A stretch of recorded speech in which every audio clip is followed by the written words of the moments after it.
you, Brian, and welcome to Thornybush.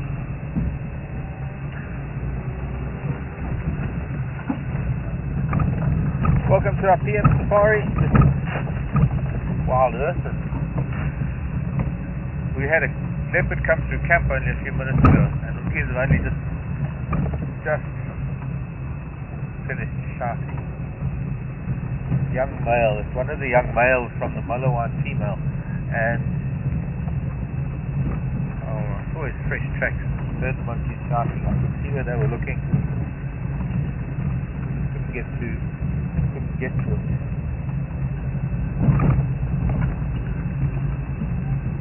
There were some more monkeys shouting behind us, but I'm heading down to a little pan. That's more in line with where he walks. He seems to be walking further down. But he's a young male and he's without his mom, and so he's probably walking in circles, so he could be anywhere. We're going to spend the afternoon looking around for signs of him, and we're going to cross the river and we're going to look for signs of another young male, except this time it'll be a young male lion. Moving down this morning.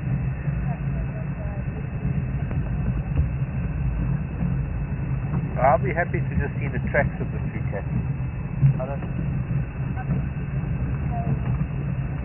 Terry, there's Terry. Terry the Jackleberry.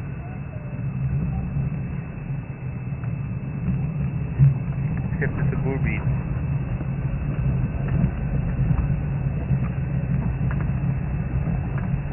A weeping tree. My name is Mark and Becky's on camera.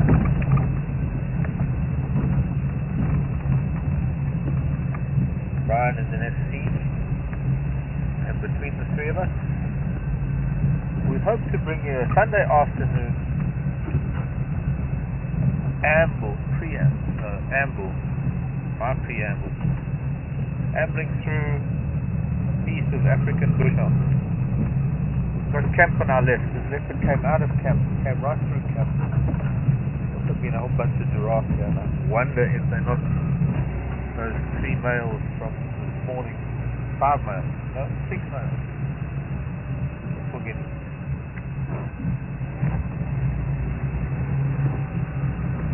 All the giraffe walks this way. Hyena walks this way.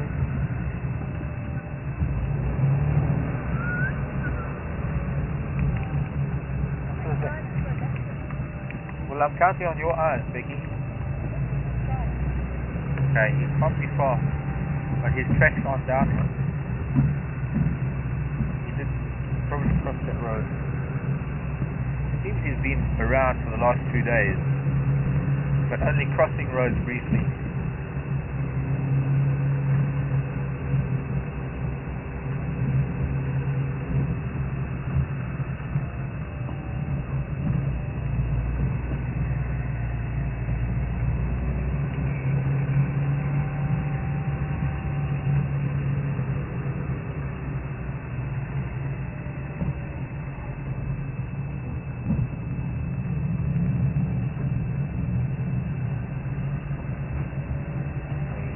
From a day ago.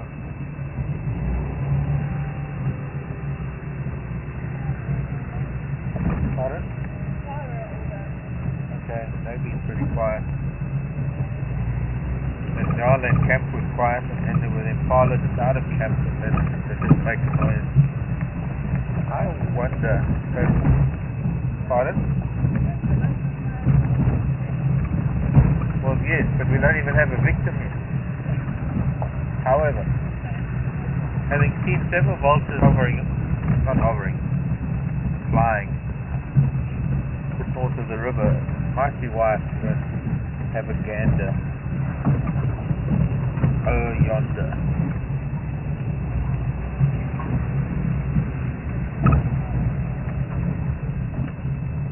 What does that tell you?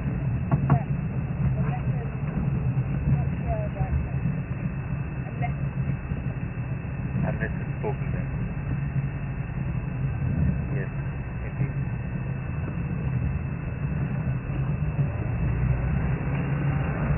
Somehow this feels wrong.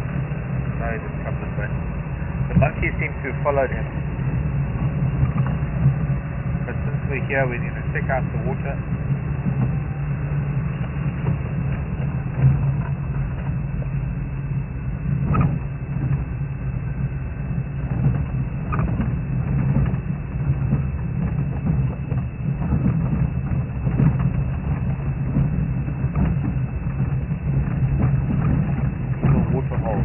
Dam thingy.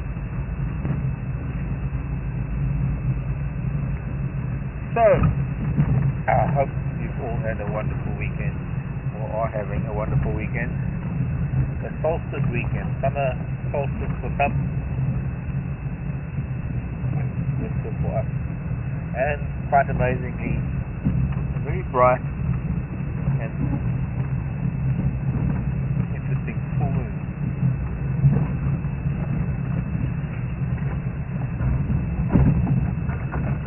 Hopefully we will see just before we say goodbye. Hopefully we'll be able to see it rising. In fact, we won't say goodbye until it rises in beautiful orb above the eastern sky.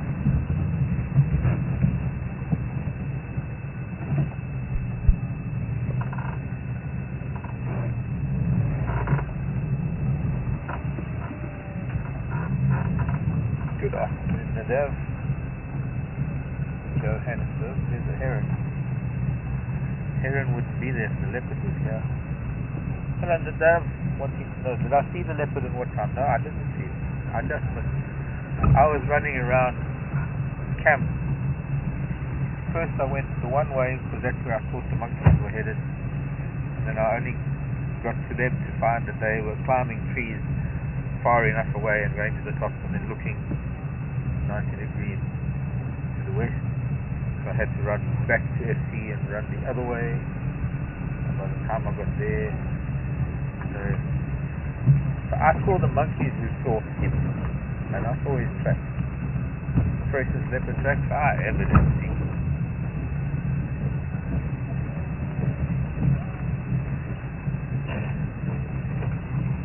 She might go and drink,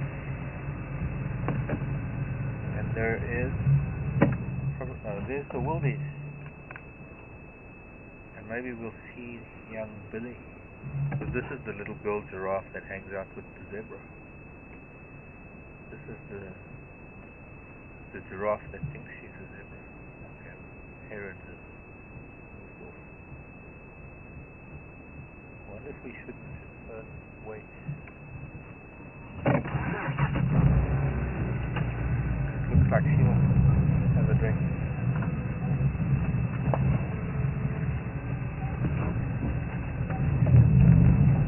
Why don't you come and drink and I'll watch out for danger for you, little giraffe.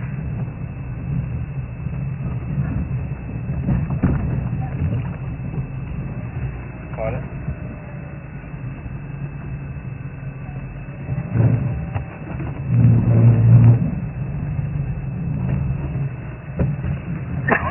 And we can listen for alarm calls just in case the leopard decides to come this way too. Terrapin.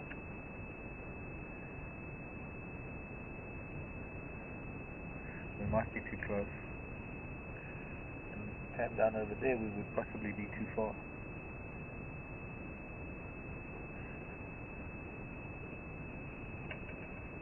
So Nadav was about 2 o'clock, after 2:15.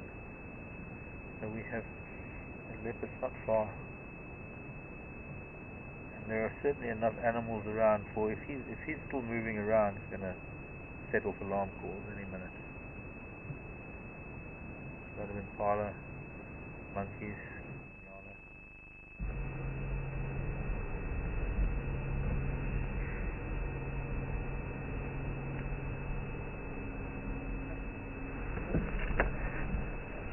See the terrapins popping their heads up. Yo.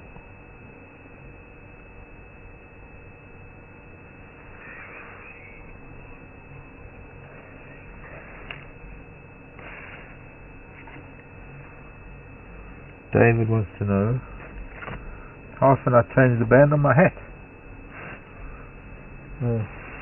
Not often.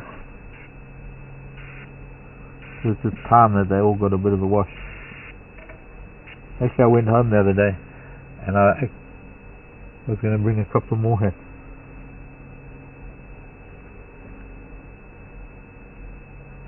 My other hat, decided against it.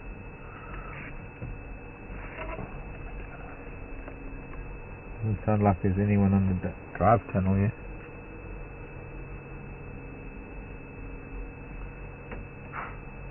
She's moving back. She's not coming to the water. No, now she is. Now she is. Here she comes. Come, little girl. Come and have a drink. Come show people. Something else behind that. No, there's wildebeest. The wildebeest clan, and possibly the zebra will come down too. Well, there's another giraffe. Yeah. Oh, we saw a male and a female with her this morning. Oh. So they might come, but they're stopping to browse.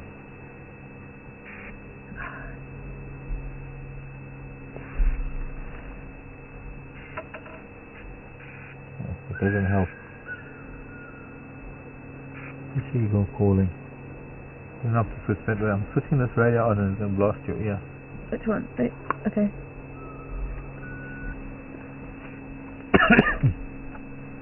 I thought maybe that was interference. It was so bad, but it's not. Oh, giraffes. I can see them. They're slowly moving this way. We're going to wait till they get here.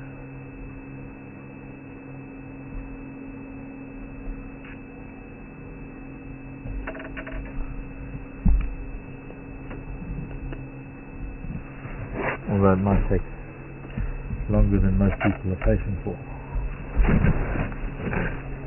Yeah.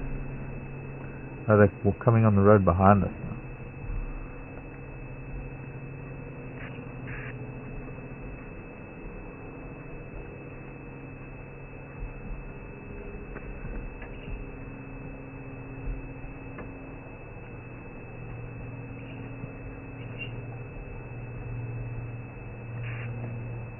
I don't mind them coming behind us. Come right next to us.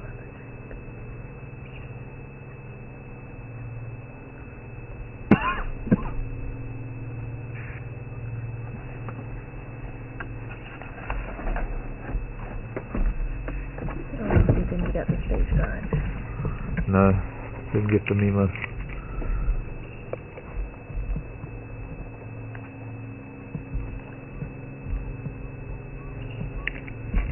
Well, then we go up onto the road and film them eating. They're just...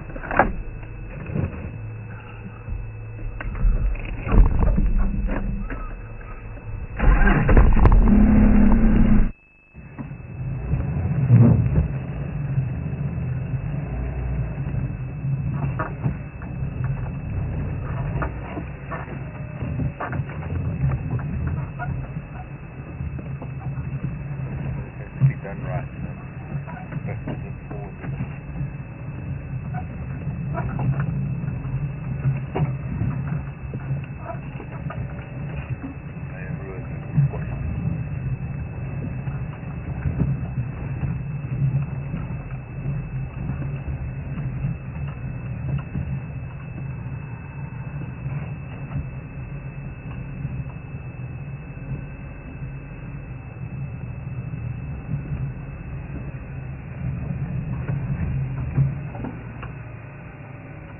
A fourth giraffe in the background under the banana trees, and a fifth giraffe. And this isn't the bachelor group we had. This is actually one of the first family groups that we've seen. There's another youngster, even smaller than this one. And guess what? Somebody surely is going to go and drink water. Mr. Beam at the river. There's that 1, 2, 3, 4, 5, 6, at least 7. No one is 8. At least 8 giraffes here. That's the wildebeest. The wildebeest are moving off. Yes, he is big. He's very big. Hello, old man.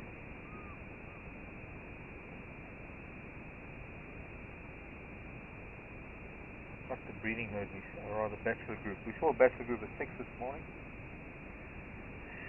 and this was not they. These are not they. There's another little boy. Unless it's this bachelor group that met up with the family group.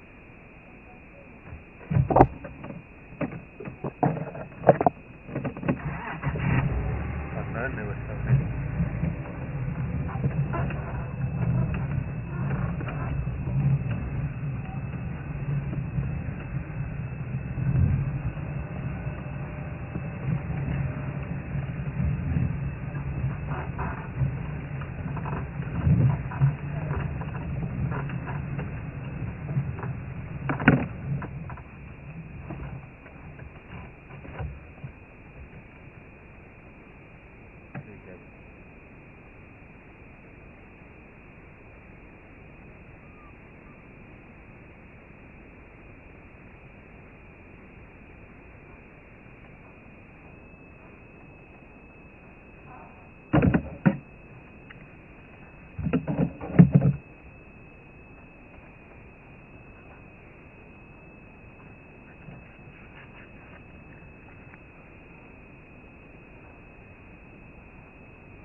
Very, very large patterns on this particular giraffe.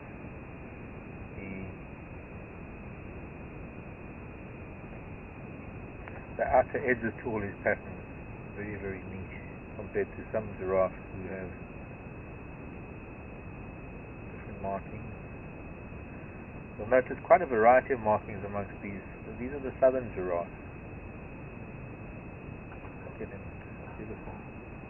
Light, giraffe light.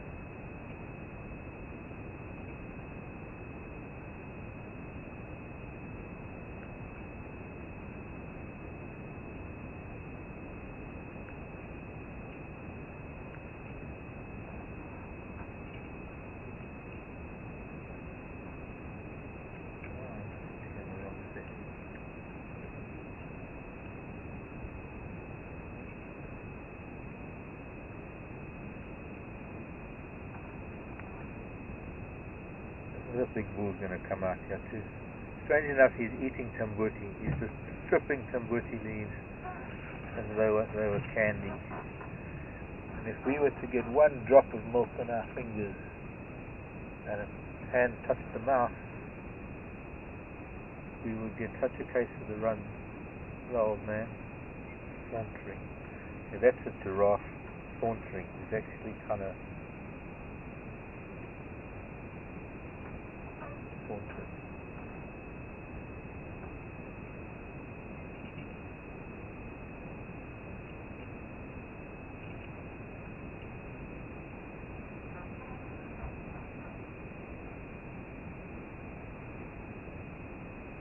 It would be nice if we had his reflection from the other side. Have his whole reflection.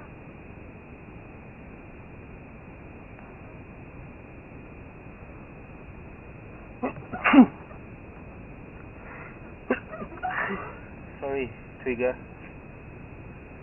I'm not allergic to you. It's not afternoon sneeze.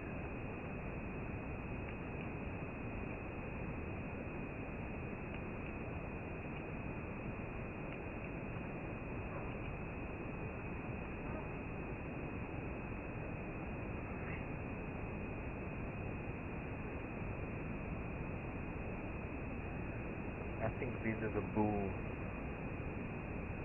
that have joined the family group that are around.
Very nice.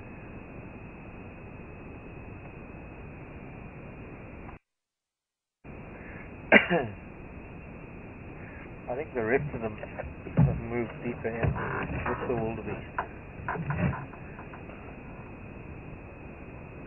No more alarm calls our way.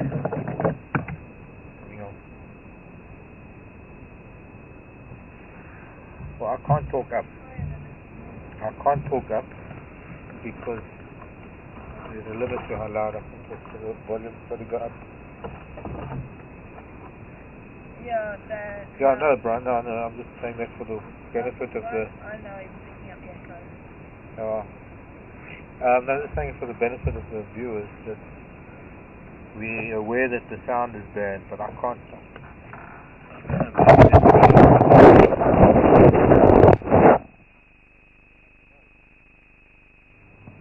Maybe I shouldn't have done that.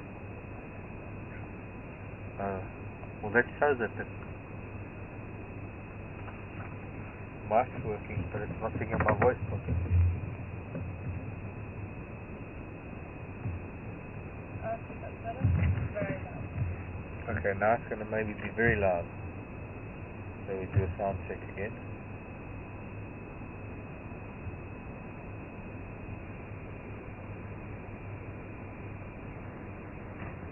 And my elephants haven't come back yet.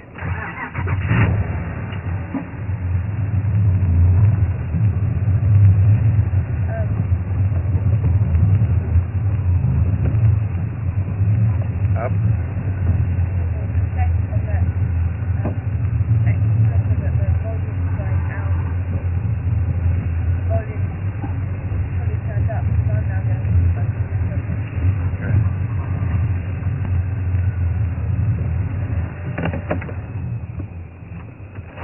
This is male, female, and calf, and then the bachelor group is around. Look at him.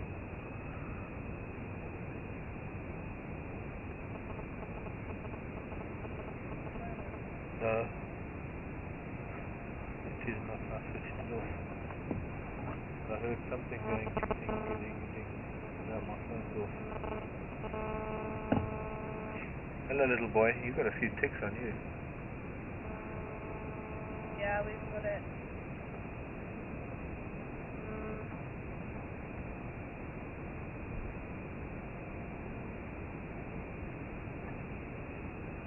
Two here, 4 there, 5 there.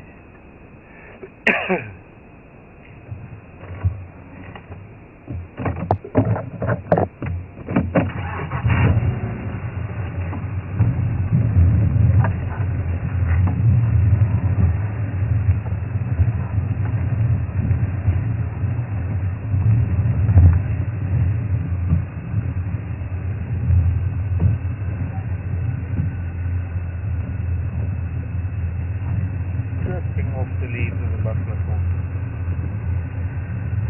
The thorns are sharp. Okay, relax, children. Another young female. It's difficult to sum up this composition. There are three females here. That's a young bull. I think this big bull. Yeah, he's big, eh?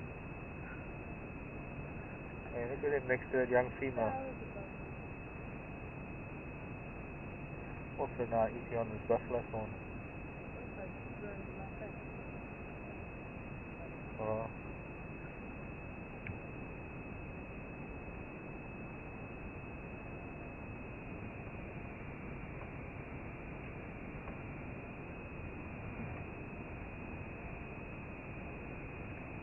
It looks like quite fresh leaves on that buffalo thorn.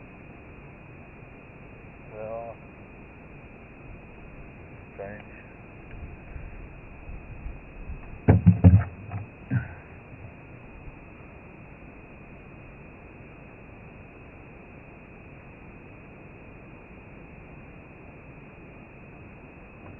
And she's an adult female and he was dwarfing her.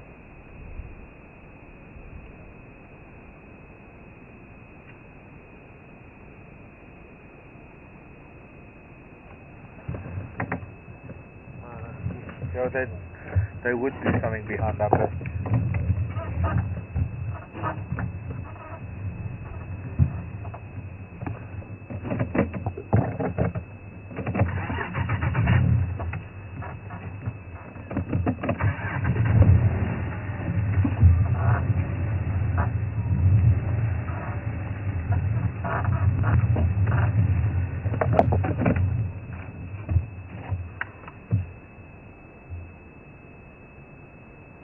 So that was the little one that was drinking on the other side. And look at this one's pattern. Completely different. Oh, yes. Really had an advantage there. Could have lifted him up.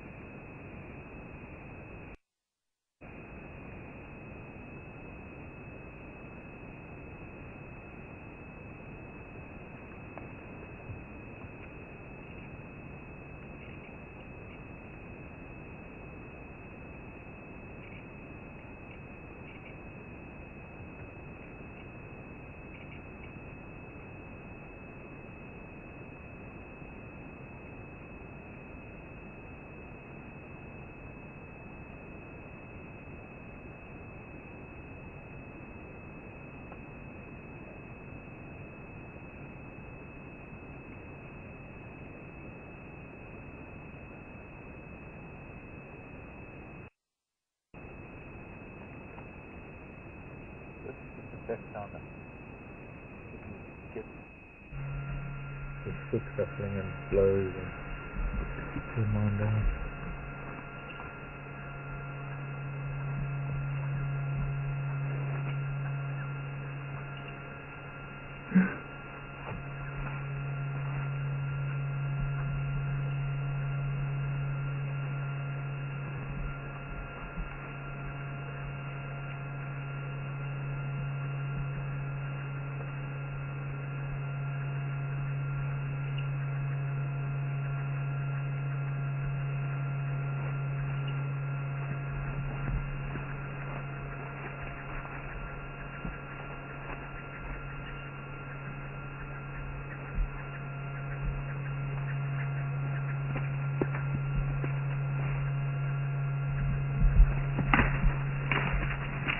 put him on the wrist.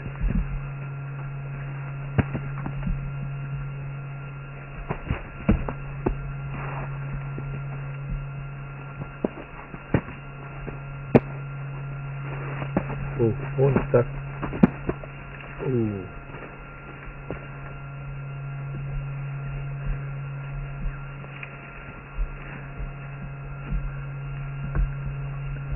He's gonna have a sore neck tomorrow. There'll probably be a few bruises. Kind of like when our kids come back from soccer matches and rugby matches. We're kind of growing up.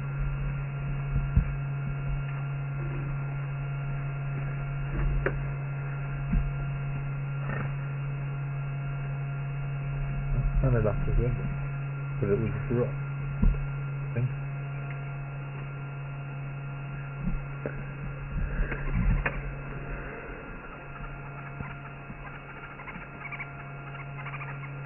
Boys, bring it out of the bushes. Bring it back to the road. Don't swing your necks out there.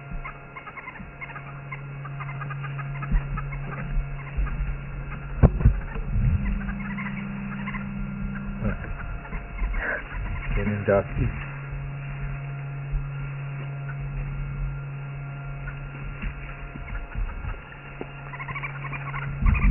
Like the green wood up in the distance.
Let's not turn the camera anymore. I thought you were buzzing me.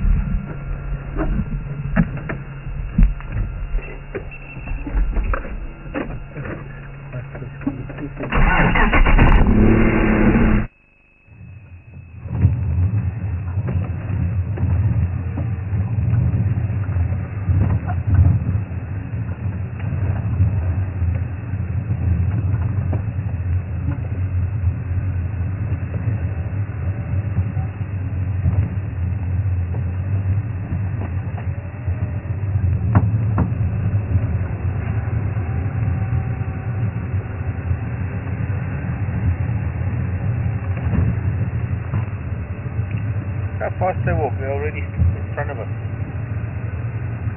So they're not walking fast, they're just ambling, they just walk very slowly. I hope you people notice the difference in the colours and the patterns of the two that we're playing.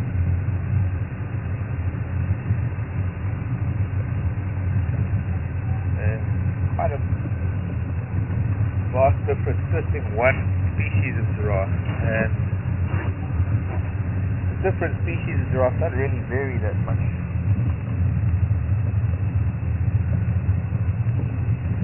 There's some down here that exhibit very similar patterns to the Maasai giraffe up north.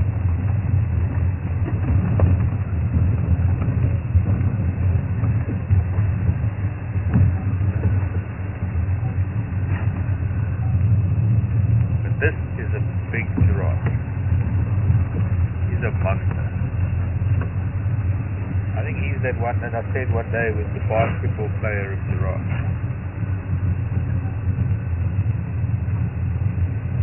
Whatever picture that conjures up. Yeah. He's actually intimidating that youngster.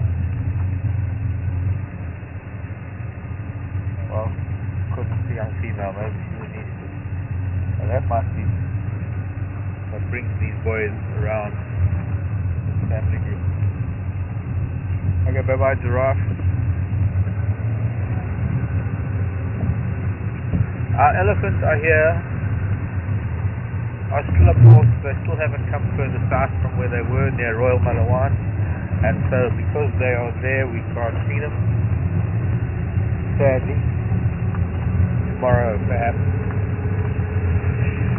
Being Sunday, see if there's signs of them cats come out of wherever it was.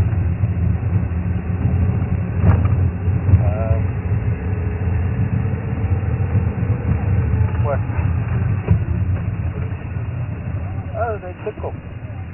Gee, well done, Becky. Both would tickle. A little bit further away from the dam.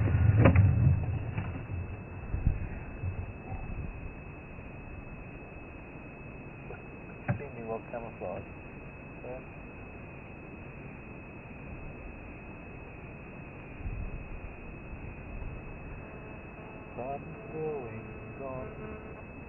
Oh, I needed to find some dung. I need to go over to that dung on the other side of the river. Yes, that's what we need to do. We need to go and inspect that dam on the other side of the river.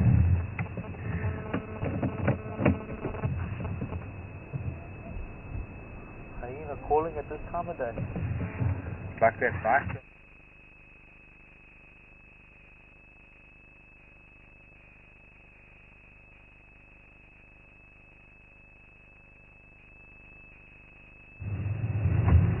Of the season. Most beautiful scarab. And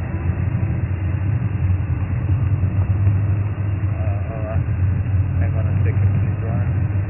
Anyways, this scarab is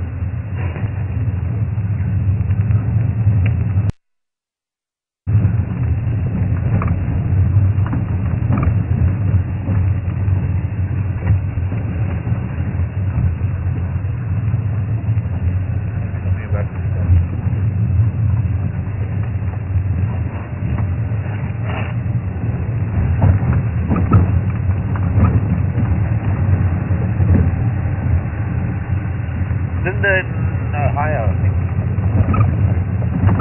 Giraffe vocalize in any way. Yes, they do. They do have a rudimentary voice box, but one doesn't ever hear them. You hear them snorting and grunting sometimes. For a long time it was believed that they were mute.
fancy guys we bumped into the other day.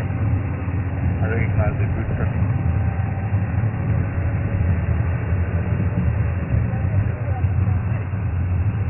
No. But they should, but sometimes their boots break, so they wear sneakers or something. They should be an issue.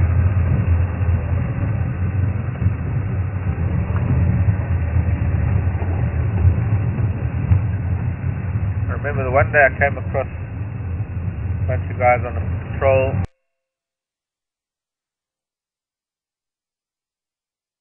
Of his boots. He was walking with one boot. The other boot broke somehow.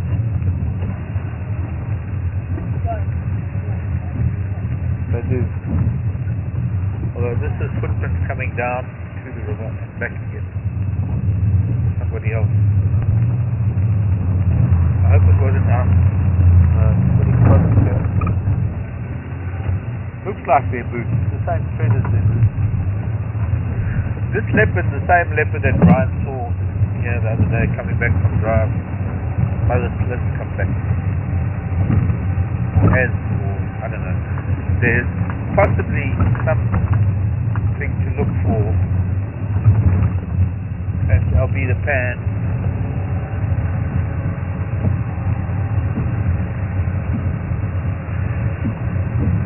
I found my own effect that ended up there, so I couldn't find any tracks leading away. Now by the looks of things there have been humans around, so it changes things. It happens quite often, but it's good that there's a good presence of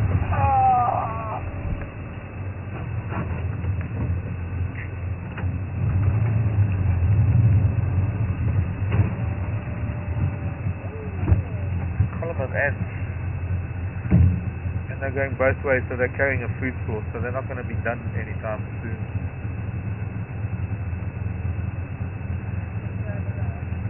We've got to drive around and squash 50 grasshoppers instead of 3 ants.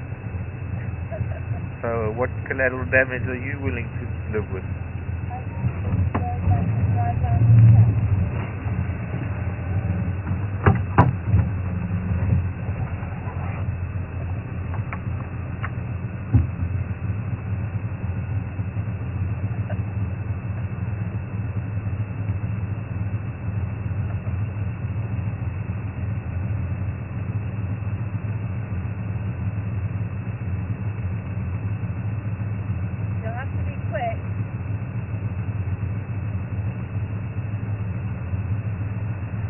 Brush them aside, so there are 2 little gaps that we can drive through, and it's the nature of ants there. See, there's a gap there. Just squeeze through there, and then we've got to come back now. The thing is that there's a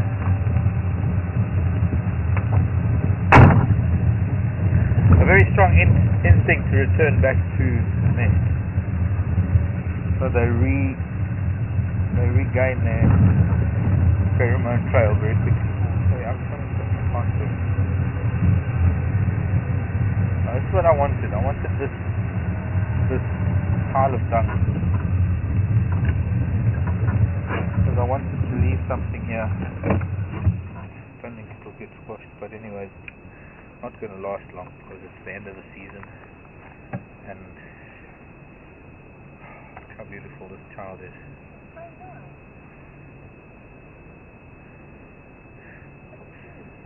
Yeah. That's a pretty girl. Okay, where's the sun? We need sunlight.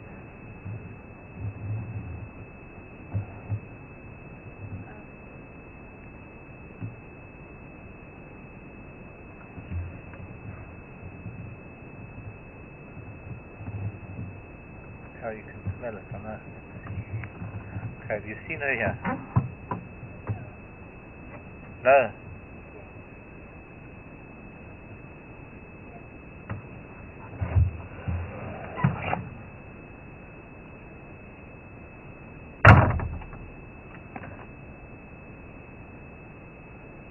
Did you see her again? No.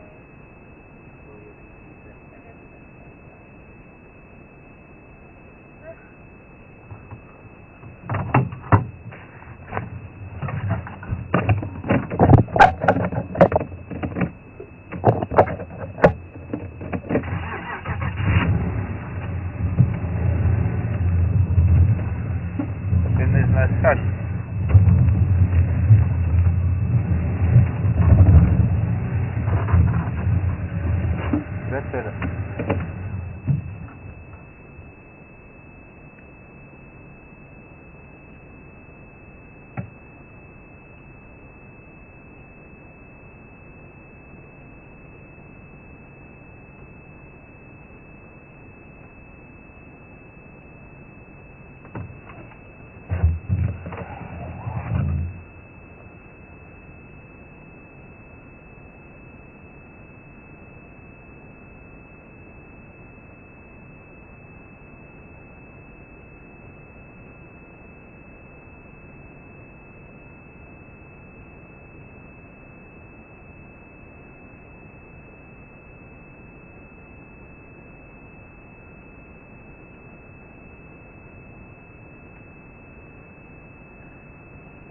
I don't for a minute expect her to roll a ball, but perhaps she'll just burrow into it.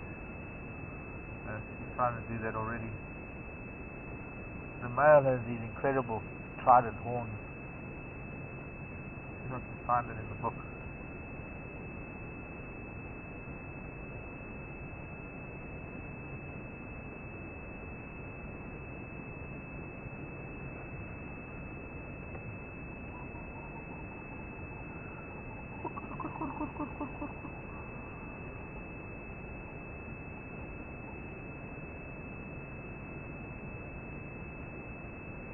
So now my conscience is clean. I found a dung beetle that was going to die in purgatory, and now I've given her her own burial. She's going to die happy in a pile of dung.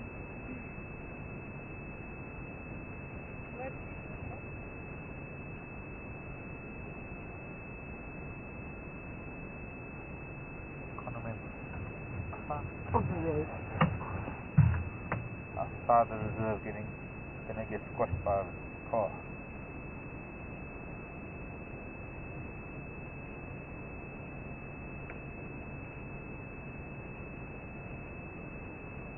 That's to this guy in the courtyard. Where's this monkey? There we go. Oh, she's buried in this, and that's fresh enough done from this morning. Foreign animal, I don't know what it is.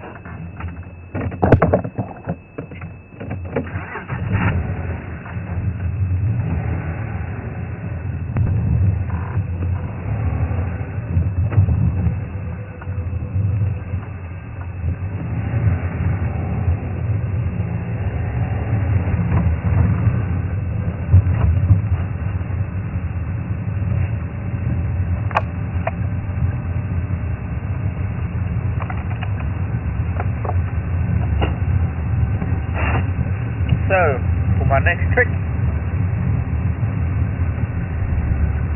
let's see if there's a lioness here. And then we go look for a lion, and then we go back look for a leopard. And what we see, the thing is, look at this. There are hominid footprints here. So if there was a lion sleeping here, it's not going to be sleeping here anymore, because the hominid would have chased it away. Not on purpose, just inadvertently, just because they're hominid. Buffalo sleeping, so he arrived after the hominid.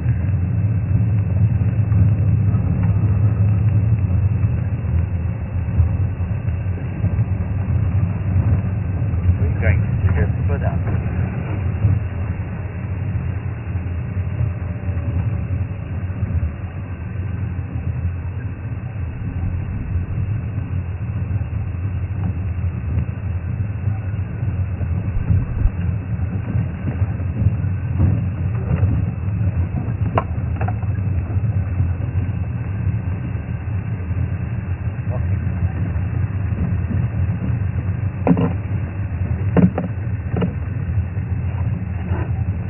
Now there were vultures around earlier today. I'm not seeing any sign of them now.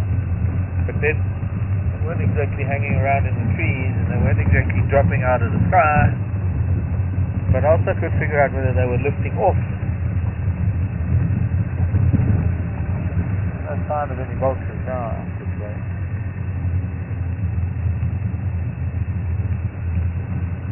Unless you've been sleeping here too long, old bull buffalo.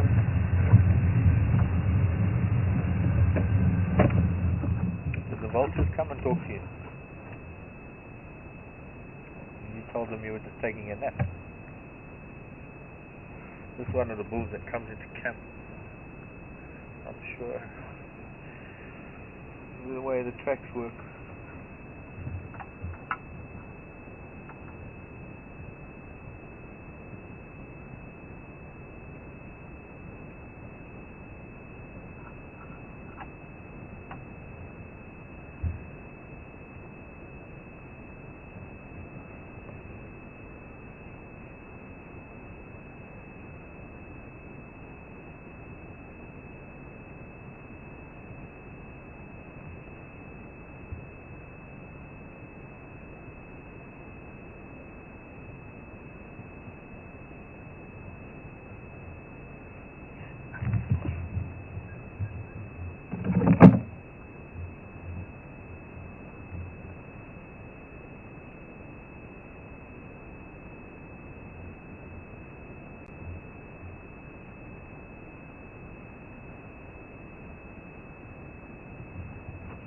Okay, we're going to leave this old man dozing off.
Copy that, but that's negative.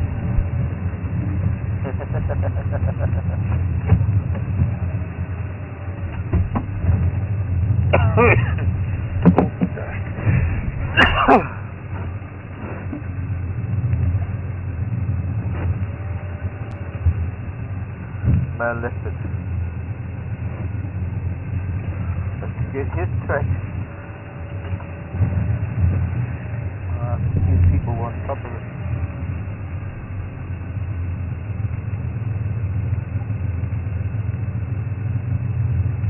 Probably fresh.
operations since we failed in others.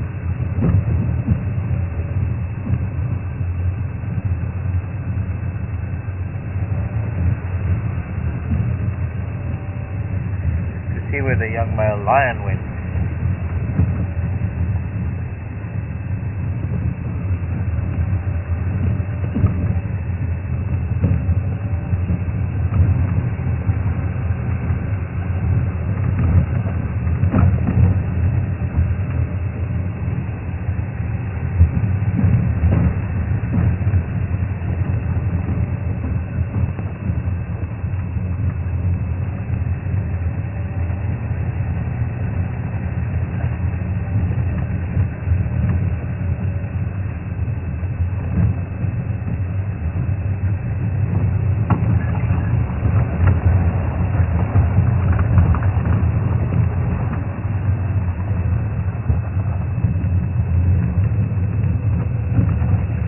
Tracks are coming back this way, so he's been there already, on top of my tracks from this morning, and his tracks are coming back this way.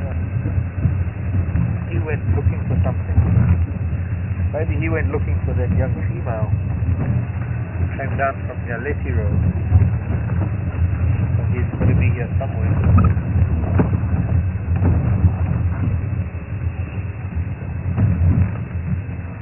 There's him there. There he is. In the riverbed. There he is, there in the river. The young male.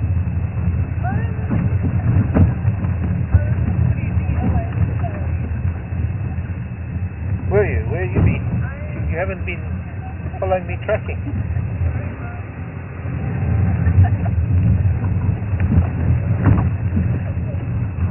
That's okay. I hope he doesn't go. Oh, okay. Sadly, with this kind of light, we're not going to see him from the west.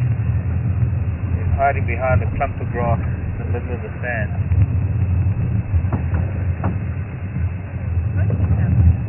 Yeah, he's just the bottom of camp. We've had 4 cats.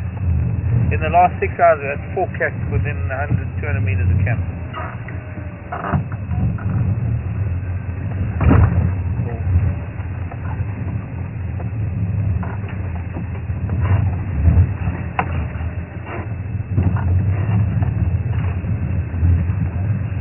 We're off in December. Don't mind us. Nice to get off a bit of water, but now what we want to do is find a way to get a clear view. Too many reeds in the way.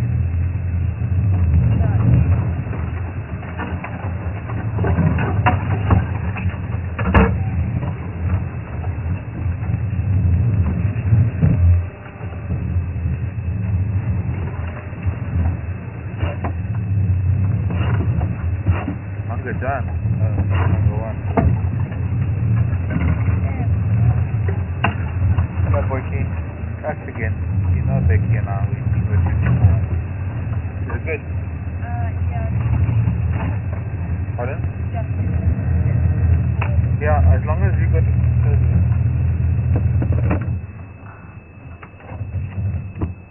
I could move these. If you don't mind, little boy.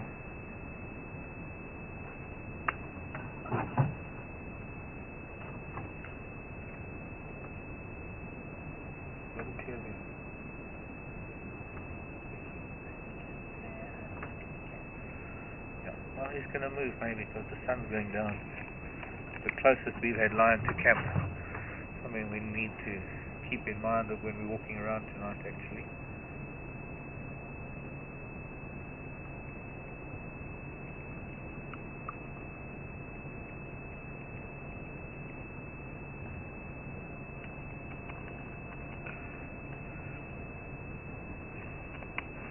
I guess since we haven't been going up to look for him, he's come looking for us. Yeah. That one? Yes. That's called manipulating the shot.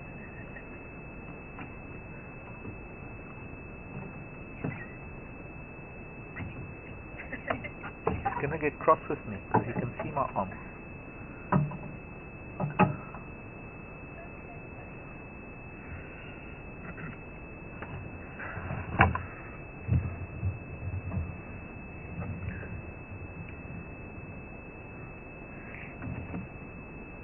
have to call it in. They're all busy with the other male lion anyway. Nobody's going to come down these roads. I'll just let them know. Stations Wamanda and Ngala and the Timbavati just east of the river lodge. Have to committed to the young Madonna from Black Dam Pride.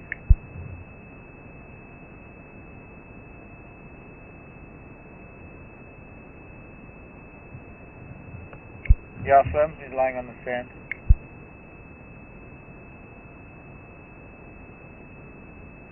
Yeah, he was at Langwan Dam this morning. I followed his tracks from Langwan Dam.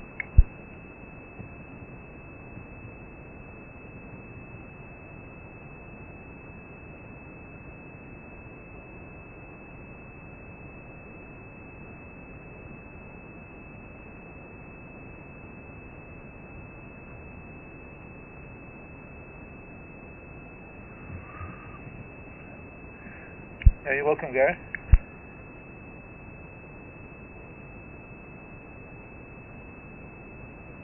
Yeah, firm. He's between those two crossings just east of River Lodge.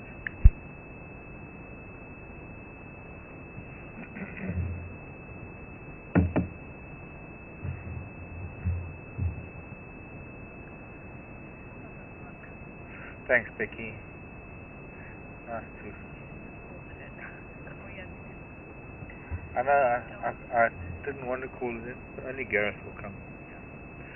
But it's unfortunately, especially since we live, not something we can hide. The fact is we're going to mention it on Facebook page. The guys would be highly upset with me if I didn't. It's unethical.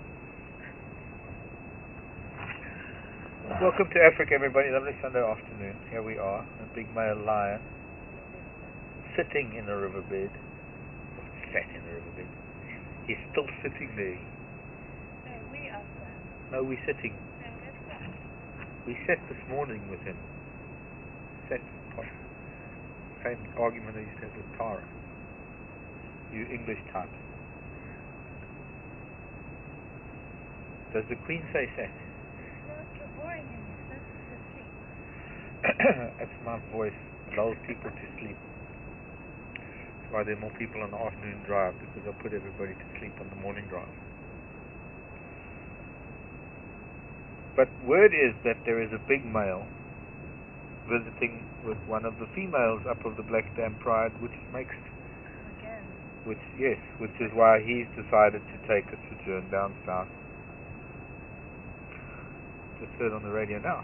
He's Land Cruiser crossing. Big male.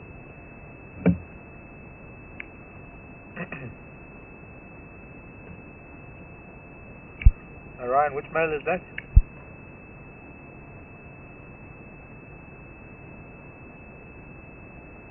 Okay, copy, thanks. The Makuluma daughter from the north. Big male.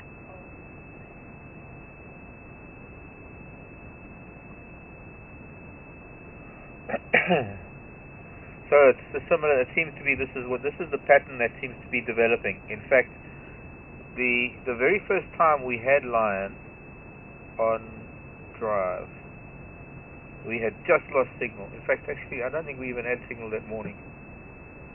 We were battling to get signal. That it was the only other time lion was this far south, and there were two big males up and down the fence line where we crossed the river, and we initially started following the one big male with the black mane, who I think is the same one they're talking about. And this little boy ended up behind us on the fence line, staying about 1 kilometer away. That was the first time. The second time was just after the wildebeest kill, when we found him the next morning, and we followed him for about 3 days nearly, calling, and the pride weren't answering, but that's because that male was with the pride for a while.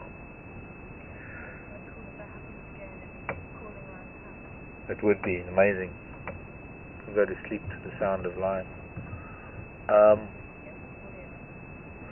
Recently he went back, he was with them for the giraffe kill, wasn't he, Becky? He was present for the giraffe kill they had in the north a few days ago, just before we decided we needed a break. And now, once again, it looks like the bigger males come into town and he's hiding out. He's got his head in the sand, he's hiding out. Head behind a clump of bushes. And who knows what will happen. Go and join the females again when the big male moves back north.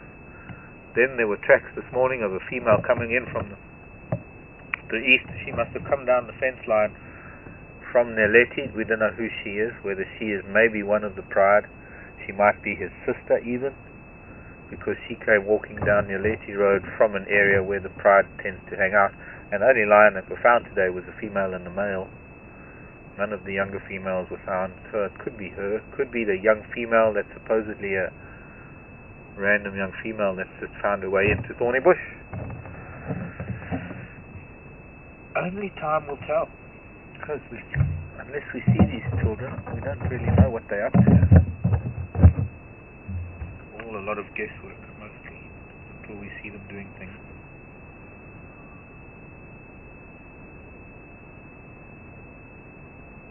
What did he just see?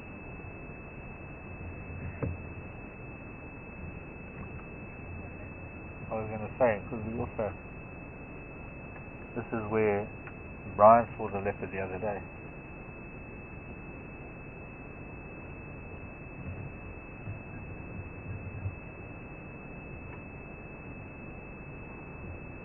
Female leopard on the Boca Link.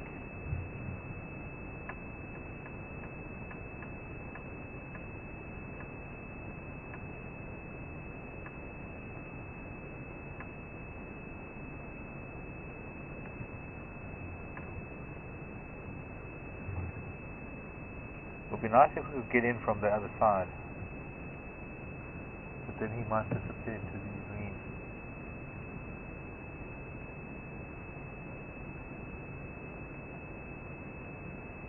Shall we try and move position so he don't have his head headed?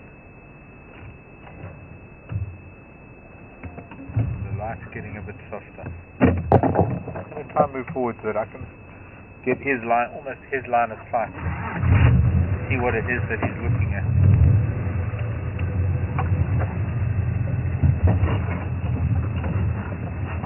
Without falling off the edge.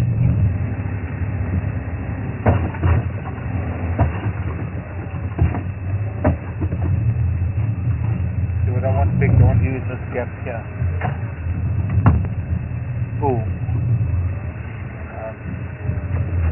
Pretty close to the edge. If we fall over the edge, it's going to tip us right into it.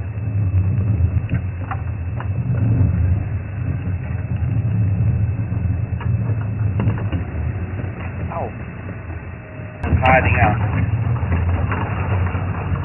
I've actually just been speaking about it. I'm not sure if that came through. I hope that came through.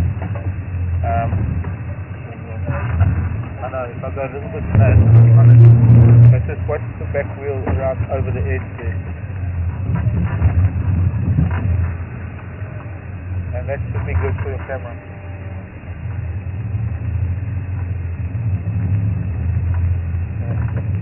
Maybe that email came through before I was talking about what did he just do? Grin. So Linda, I hope I answered that question, just what I was talking about now. Hiding out, yes, in some ways, but he doesn't have to hide out. He just has to move to a different area, far enough away. There's no way of knowing what the other male would do. There's absolutely no way of knowing what is going to happen or what they are thinking, but it would appear, having now seen this for the third time now, that when that other male from the north appears, he takes off on his own, and it just happens to be just after a kill. The last time it was after a wildebeest kill. This time it's a giraffe kill. And with his head behind the grasses, I was only kidding that he was hiding, head in the sand. What he is, he's hiding from the sun. He spent the afternoon there probably, had good shade. So yes, he's hiding away from, in a way, from the big male, but not in the sense that that is why his head is behind a clump of grass. Cause mostly that is because that's where the shade is right now. And then again, this is my interpretation of things. Maybe I'm wrong. Maybe, well, I don't know. There's just no way of knowing what really is going on until we. Well, there's no until even. You just got to keep watching, and that's the beauty of it, of living here, spending time here, and being out here every day. Is that maybe if we're lucky, we get to find them, and we get to keep up with their lives, and we watch as their lives unfold. Because actually, it'd be pretty boring if we knew what was going to happen, if we knew everything that we saw, if we knew for certain that he was hiding. And so the whole beauty of nature and living it as wild as they are to some degree is that we don't know what the next day can bring. And it's only by trying to find them and watch them every day that we get even a remote idea of where their lives are headed and what they're doing.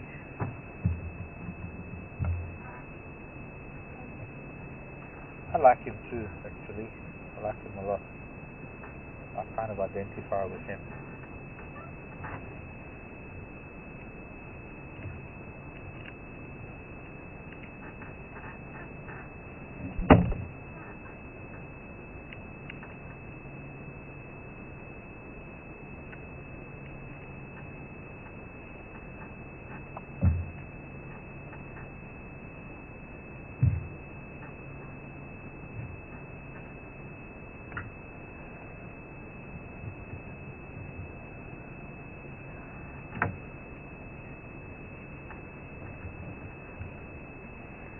Nadav is asking if I think.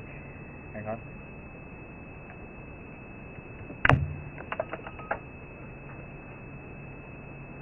Just listening to the radio.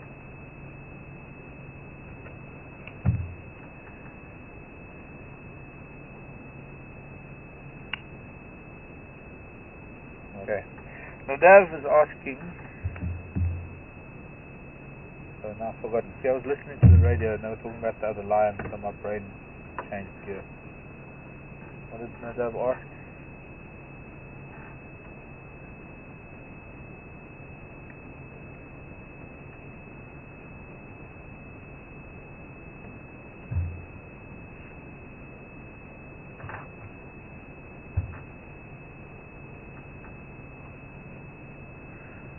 Whether a female will find it, whether that's what it was. It's possible, and it's not. It's possible, Nadav. Yes, could be. There were tracks from a female that we found this morning, and it seems to be in this area. Sorry, the radio again.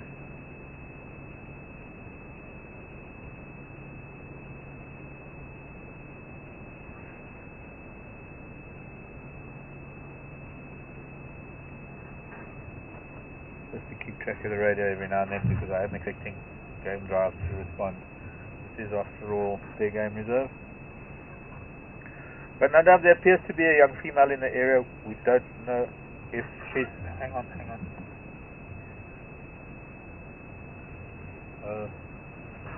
Linda, no, I don't think he's wounded and hiding out. Sorry, I didn't get that one. The gist of that question. But no, Linda, I don't think he's wounded and hiding out. I think he's just having some alone time on the sandy bank on the Timbavati River, as lions I want to do when they're that age. Out of the whale of a big male that might not appreciate their presence when he's courting sister and mothers. Don't you get chased off when that other man comes down? Because you can know Probably because he can hear him. Probably because he's roaring and he's probably making his way closer, and this one possibly hears him coming and just decides to move off, and it's the sound of that other one that moves him. I don't know. The first time we found him is when he got that cut on his lip, because that was quite new, and they had sort of had an interaction. But also the females that chased the other big male off as well. So it's very confusing, and it's sadly we don't see them enough to be able to answer all these questions. I have no idea whether the female's tracks, whose tracks I found today with her, were one of his sisters, or whether it was a supposed young nomadic female that's come into the area. There has been evidence of a young female moving around. I found her tracks twice, maybe 3 times now. But I can't tell if it's maybe one of his sisters or if it's maybe another female. We don't see them often enough.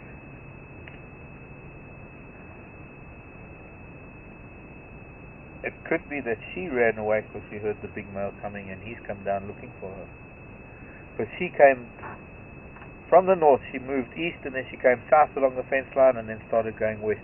He came from the north, he came south along one of the other boundaries, in fact southeast, and then now he's come east. So he's almost, the way he's travelled is to intercept her. And the tracks that I just found now, on top of my tracks from this morning, show me that he actually went a little bit further to the east and he's turned around and come back this way. And he hasn't been lying there for very long. He hasn't been there for very long at all. What can we hear? He's heard something else again now. You see, the other thing is that since there haven't been any lion in this area for quite some time now, it's quite possible that the animals have gotten a little bit, what's the word? Blasé. I'm trying to think of the word. A good word for, better word than blasé. Complacent, perhaps. In that since there haven't been any large predators, things like the nyala and the zebra and the wildebeest have been pretty relaxed. And this is a little avenue where there are a lot of animals moving through, nyala and bushbuck. So while he might find it opportunistic to hunt, the fact is that the word will get out very, very quickly. If he is seen and somebody gives off an alarm call, well,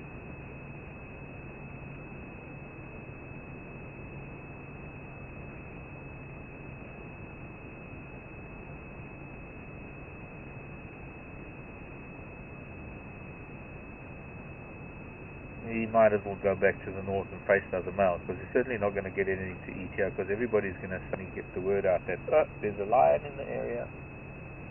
And it's no longer just looking for the leopard, it's looking for a young male lion.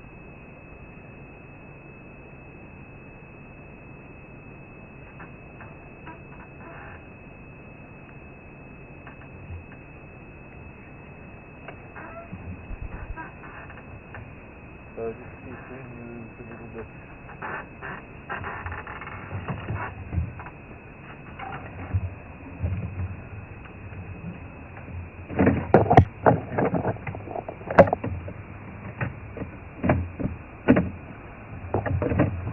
I'm dead in the water. I've just blown a major fuse. Yeah, I've got no ignition, I've got nothing.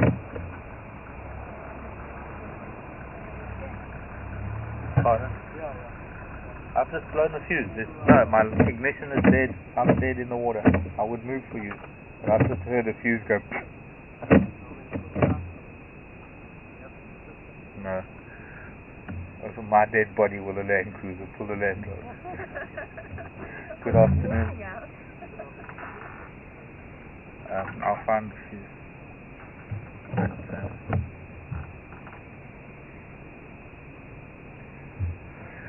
It's kind of difficult because I was in Ingwe here the other day and I tried to get in from there. Might get in from that side.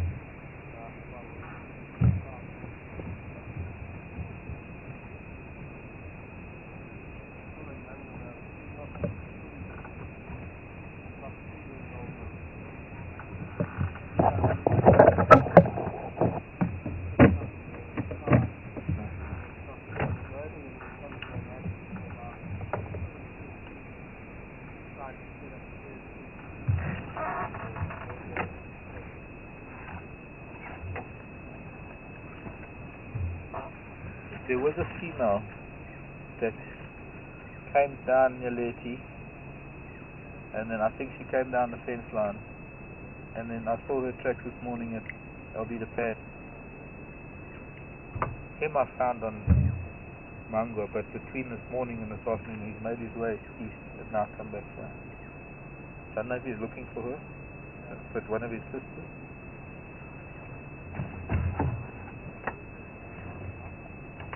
We're actually live broadcasting at the moment.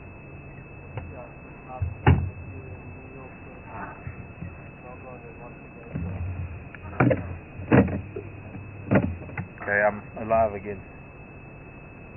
I'm alive. Live again. Let me move. You want to move in here?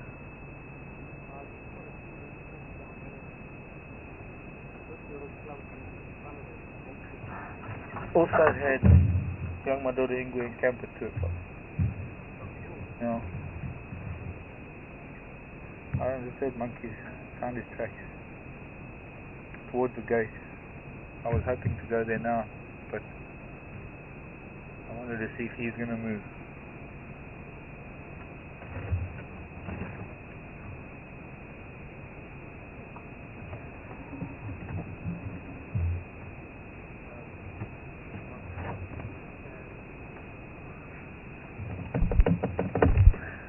Brian, who was that last one from?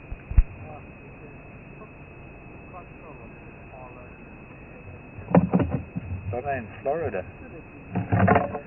Wanting to know if it was a young sister, would he mate? Would they? I don't know. It probably wouldn't happen. There are other things that would probably make it that, even if it was a successful mating, it probably wouldn't survive. But it's not likely to happen.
Just try and get in there from that side. It'd be a nice view from the front. Late afternoon light.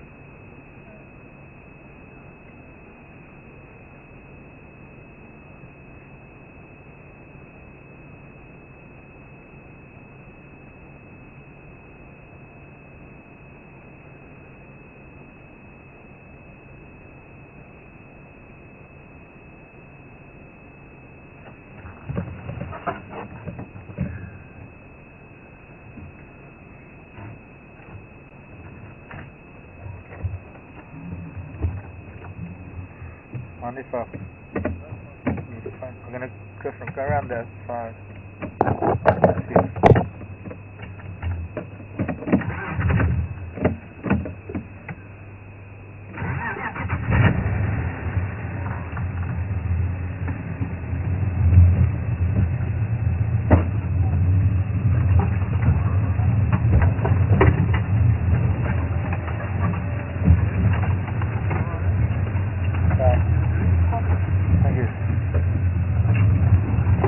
Giraffe is awesome.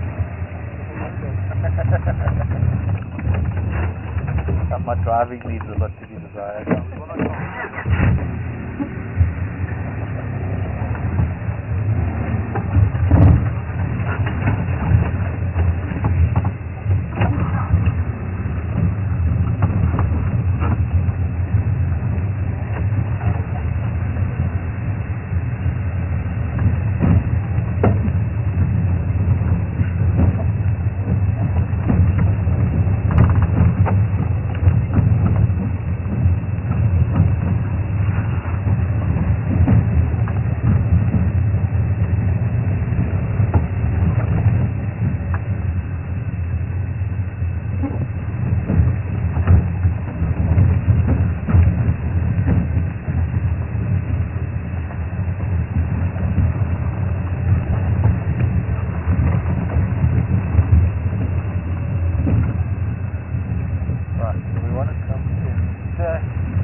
across.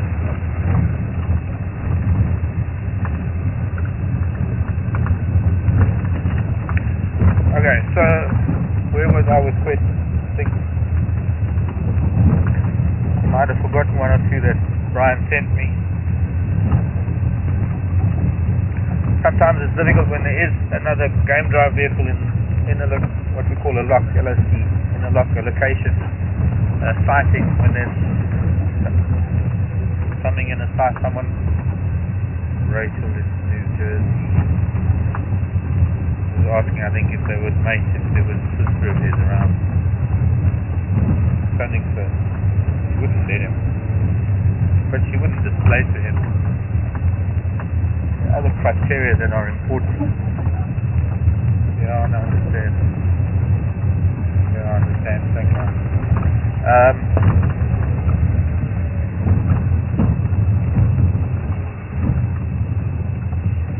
I don't know. Rachel was asking the difference in male and female tracks. Oh, wildebeest, if only you knew, boyki. If only you knew. You are cat food right now. As long as you're not part of Billy's herd, they must just take that little boy or girl, or little wildebeest, little wildebeest. Little wildebeest, they need to take him far away until these cats leave and go back home. We don't want Billy to be a takeaway.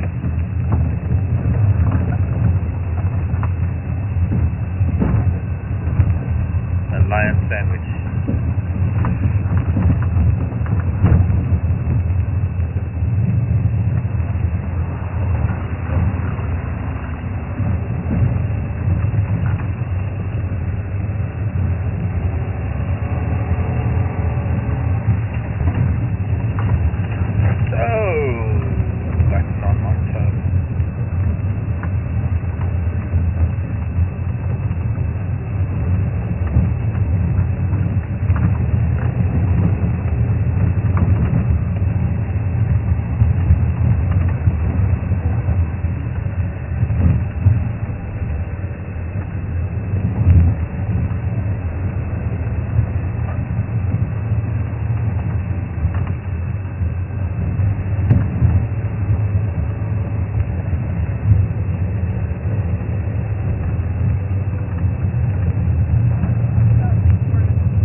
Nice, because I tell you what, very soon after sunset we're going to have this giant moon that not that much bigger than normal. It's closer, but it's not going to appear that much bigger. And the moon, that would be incredible. We'd have to have the camera on the ground, or him on the bank and us in the riverbed. That would be nice. I'll try and work that in my mind.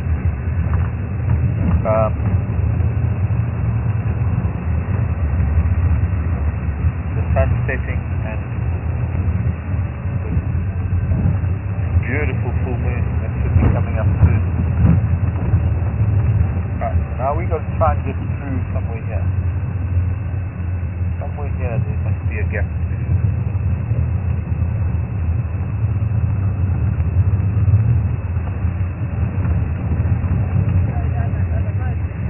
We could go down the other track that goes down to the river, because it's not far from that crossing actually. I don't really want to drive in the riverbed, but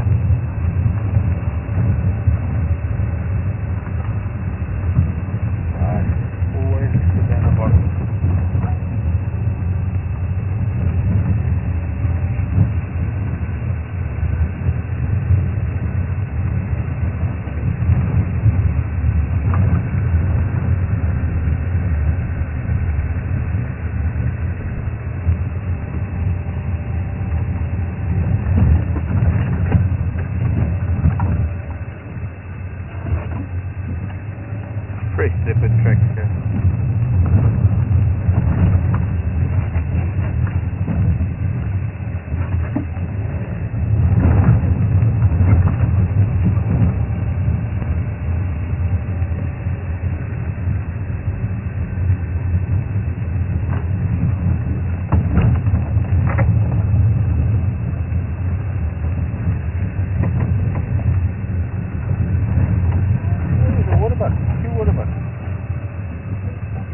That might have been what he was listening to earlier.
Comment?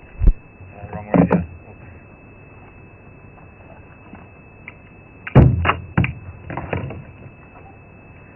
Yeah, wrong radio. There's also English text coming out of this crossing heading south.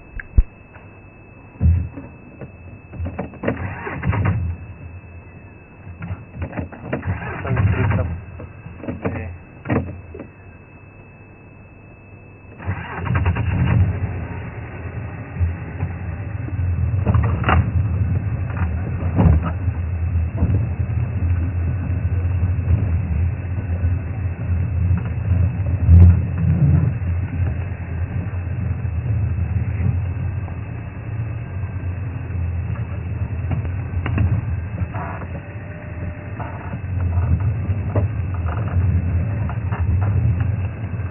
Now you've got to read it in a way. How do you do that gap?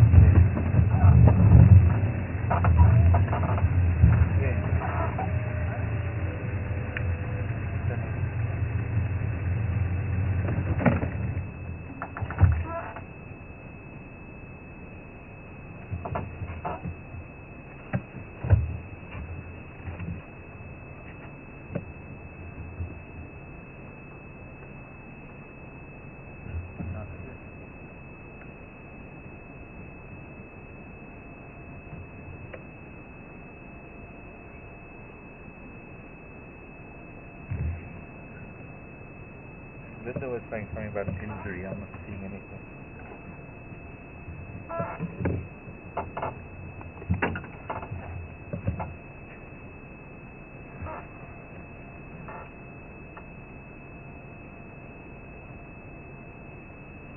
Not seeing any scratches or anything.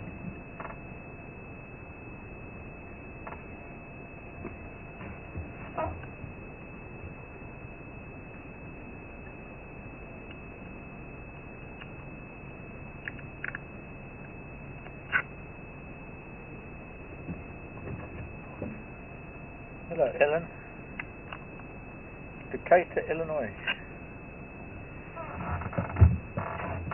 Ellen is saying she knows that the range of the call can travel. Actually, Ellen, 2 to 3 miles is an understatement.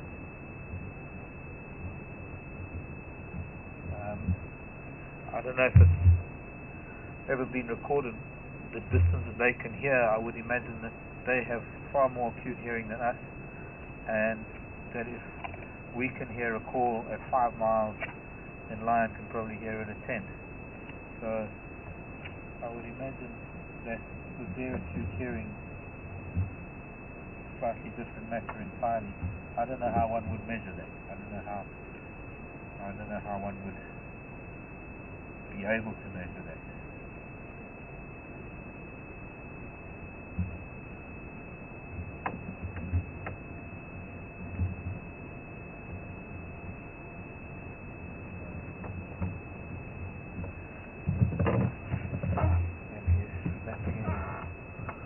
Could actually reverse into the riverbed.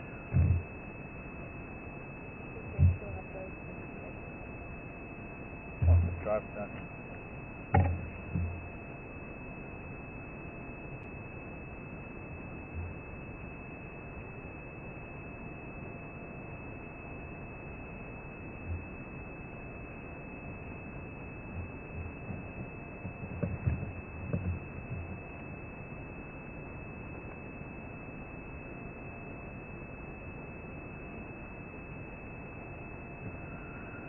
So it's quite a difficult question to answer, I guess. Yeah, beautiful light on. You're going to get up now. You're going to yawn a couple of times and then you're going to get up. There we go. First one coming.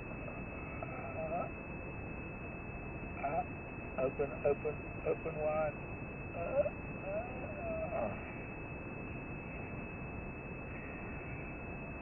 Okay. One more. He's going to get up and he's going to walk now, any minute. What, he's looking at me as though, what, you're trying to predict my actions, are you? Come, one more yawn. This is not yawning. This is waking up the brain. This is getting oxygen to the brain, getting oxygen to the muscles, because it's time to stand up and wet the ground, carry on doing what the lion does.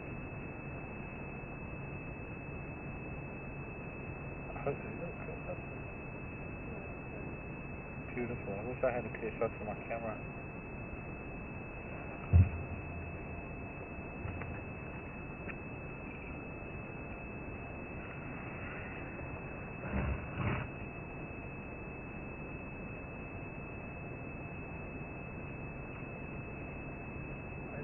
Not too bad.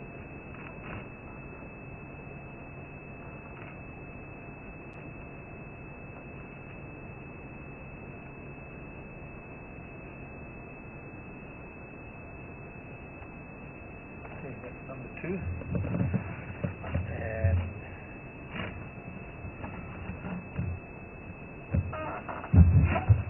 the awkward sitting in angle, and there's number 3.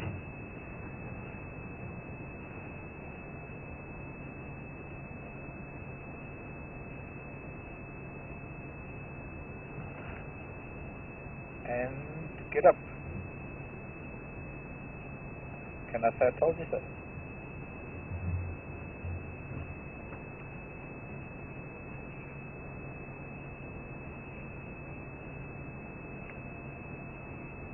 And of course then comes the toileting. And sometimes cats are predictable, everyone. Sometimes it just works. That you can read their minds, you know. It's not really great to take a photograph of them taking a dump, but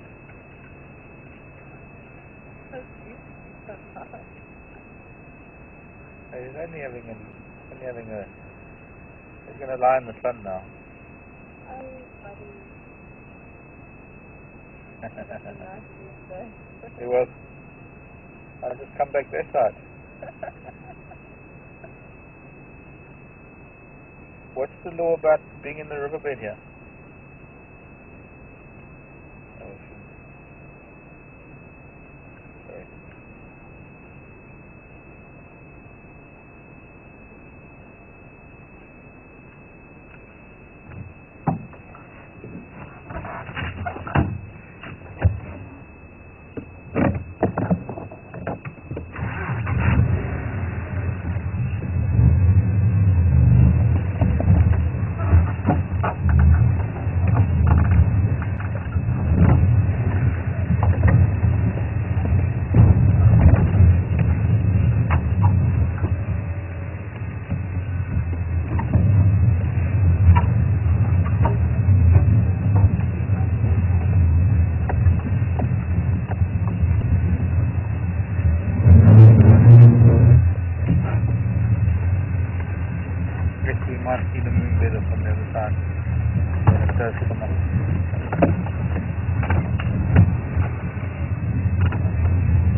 beds are somewhere.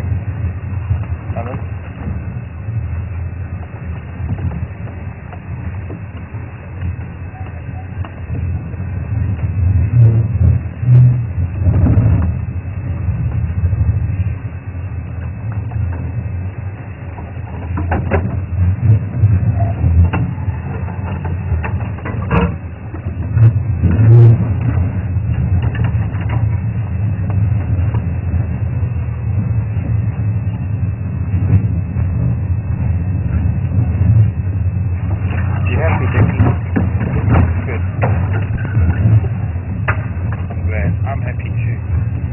I think there are a lot of people out in Jews who are happy too. If you're happy and you know it, no, send us an email. Send the email. And if you're not happy, expect there's not going to be any email. Can't be any unhappy people. We're now going to go and have some more of him.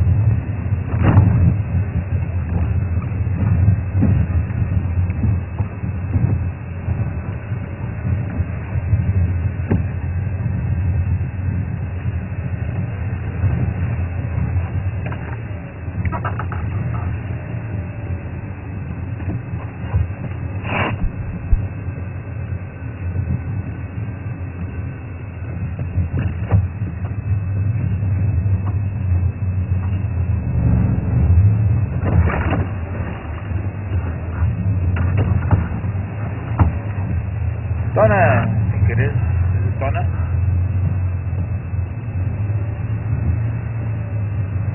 The lion doesn't seem threatened, and in what circumstances would he feel threatened by the digger and us? If I drove straight at him, he knows through history of us behaving ourselves in the vehicles, he knows that we're not a threat to him, he knows that we don't mean him any harm, that we're keeping our distance from him. And as long as we do that, he's quite happy. He knows that we're not food. He knows that we're not a threat. We don't want to chase him. And I suppose sometimes it's just one of those things. They just have to. They tolerate us, from time to time.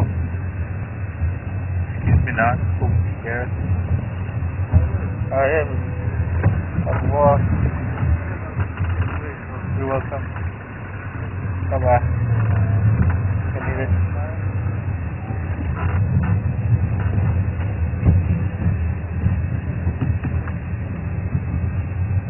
I'm hoping that this beautiful moon might just rise above the river.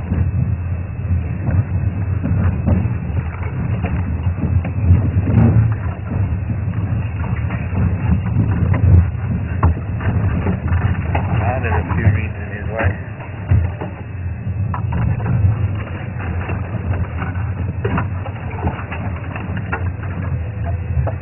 That's okay.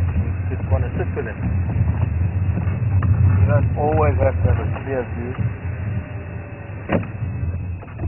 We want to spend the rest of the afternoon. How often do we get a chance to do this? Sunday afternoon, beautiful sunset. The temperatures are just perfect. And we've got a full moon rising very soon.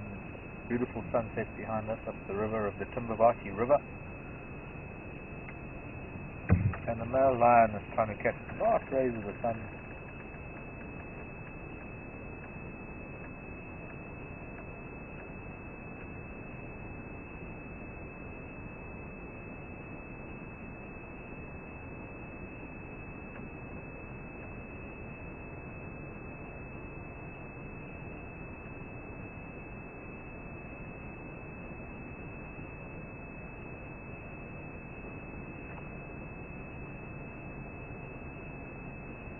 This time I can't move the reed in front of his face, Becky. Last time I can't reach. There's a chasm here.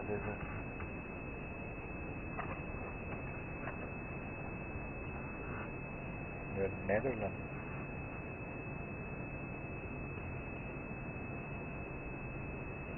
Hello, Gert-Jan. And Simone. In the Netherlands. I'm glad you're enjoying this afternoon with us. Netherlands, you can't be much behind time from us. I think you're probably maybe an hour or so, but it's probably mid-afternoon for you because you probably have sunset at 10 o'clock. Something strange like that. But sunsetting for us, and we're almost on the same time zone. Glad to have you enjoying it. I'm sure maybe Marjo's with us. I'm sure maybe RC is also in the Netherlands, also with us. Suzanne might be in the Netherlands. Anyone I missed in the Netherlands? Do let us know. How about, I don't know,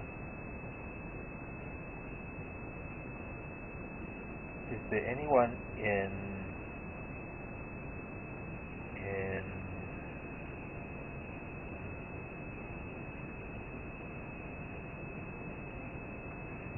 no, think of a country. Israel. Antarctica. Do they get internet there? On the bottom of the world. Everything falls off the earth.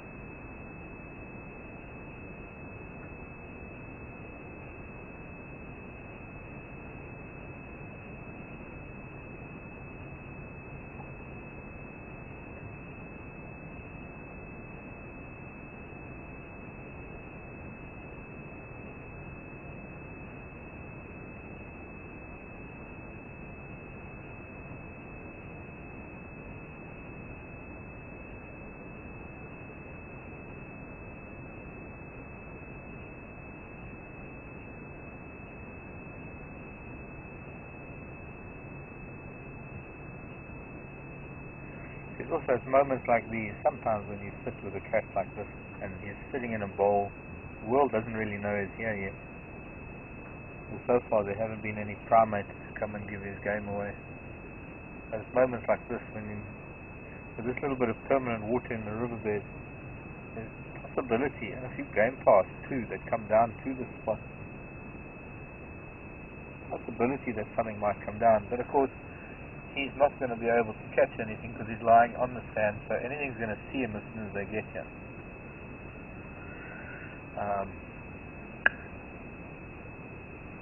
He needs to be more concealed if he wants to catch anything. I don't think he's here to ambush anything. He's here because it's a peaceful, soft patch of sand, there's a bit of water. He does look content. Doesn't look like he's worried about a thing.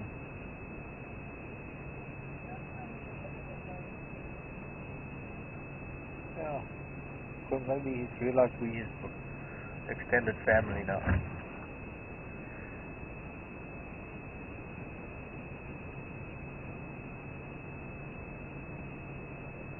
Except we can't rub chins.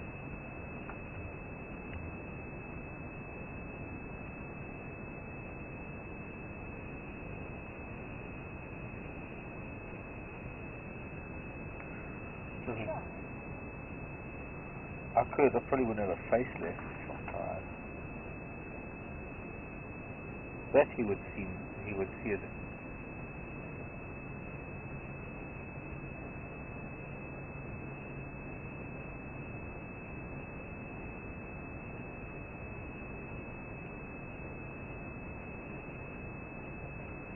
Hello, Mario. Hard to pronounce that name, but Mario.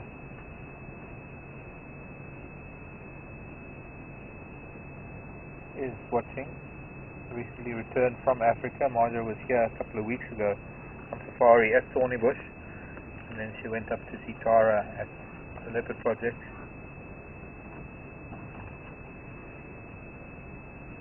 And Mario was saying that where did he get that cut lip from, because it looked fresh when she was here a couple of weeks ago. Okay, they listen to now and south through. Still not coming this way.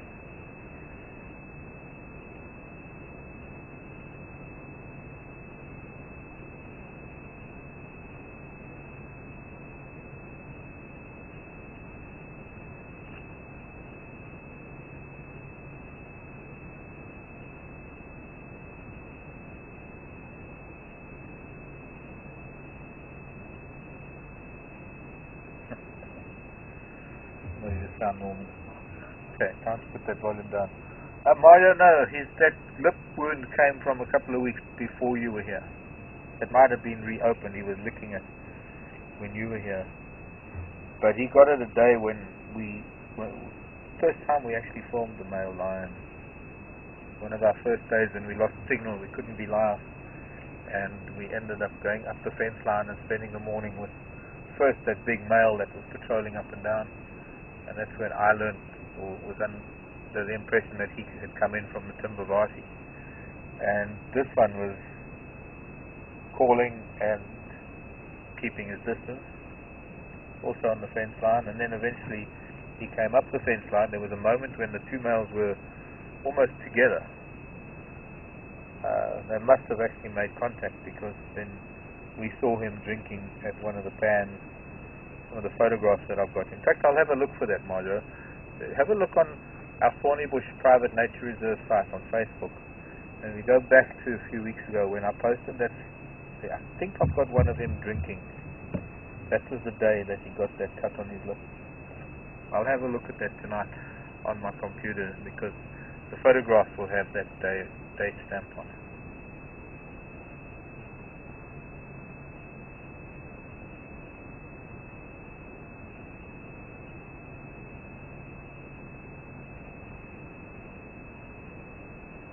Now we might be signing off a little bit late this afternoon, because I want to, even though it might be dark, and even though it's not great because the camera doesn't do very well, if we can, when that moon is rising, I want to say goodbye to you all with that moonrise, because I'm sure there are a lot of people, I know there are a lot of people, there's some people out there that are dying to see this moon from Africa on the 23rd day of June 2013. 2013, can you believe it? 1976, only last year.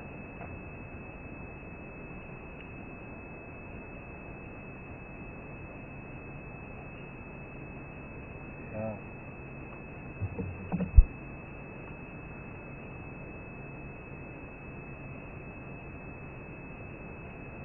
Yes. This Marjo will also know this.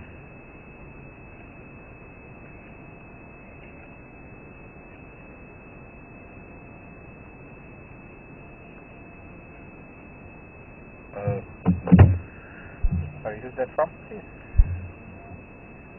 Vivian in Chicago. 2 weeks, what? And 3 days. Gosh, my memory. The reason why I can't remember things is because I'm trying to concentrate on the question and what it is you want me to tell you. But Vivian was saying it was a couple of weeks ago when we first saw him, but that was when you first saw him, not when I first saw him. Or we did. But Vivian is asking, could he be settling down and making this his territory? No, it doesn't appear so, Vivian. It's what I thought maybe a couple of weeks ago. I jumped the gun a little bit, or I jumped to conclusions a little bit. And he rejoined the Pride, and he's had a giraffe with them. So, no, I don't think that's the case. I think what it is that since there isn't a dominant male in this Pride, that other male is coming down here, and maybe that's why there isn't a dominant male, because maybe this is still his Pride. And maybe because he should have left home a long time ago, and who knows, maybe it's his father. And his father's coming down here and he doesn't want to be seen still living with mom, so he goes and heads off to another part of the territory while dad's around, or while that big male is around. I think it could be even dad. I don't know. We don't know these things. But I have no doubt that once that big male moves back up to the north and leaves this part of the Pride alone, he'll go back to mom and his sisters, and he might still hang around for a while. There's no way of knowing. Could be tomorrow that he leaves, it could be next year. We don't know these things. That's why we want to watch. And unfortunately, I don't know, if we're not going to be here, we'll have to try and keep up with some of the Thornybush guides and keep track of what's going on through them. But for this time period that we are here doing the live drive, this is the dynamic. He's not likely to set up territory so close to his own pride territory. He needs to become nomadic. He needs to actually move on. He needs to get out of the game reserve and go and find some group of lion in the Timbavati or something, or even go further east. Become nomadic for 3 years. He's got a long way to go. He's too young to set up a territory as well. He's 3 or 4 years old, maybe 4 at the most. Can't set up territory till he's 5 or 6. And being on his own, this is another disadvantage, is that he is on his own, and there are coalitions of lion all over the place. So he's not going to be able to out a coalition of males. His only hope is to find an old man who's got a pride of lion that he's ready to keel over and push up the daisies, and he can easily take over that kind of a pride. But he'll still have to prove himself. Before any of those females fall pregnant, he'll have to prove that he is strong enough and virile enough to maintain a territory. Long enough at least long enough to find his own cubs. Because if he proves too incompetent or too immature, the females won't even come into, well, they will come in, they won't even let him cover them.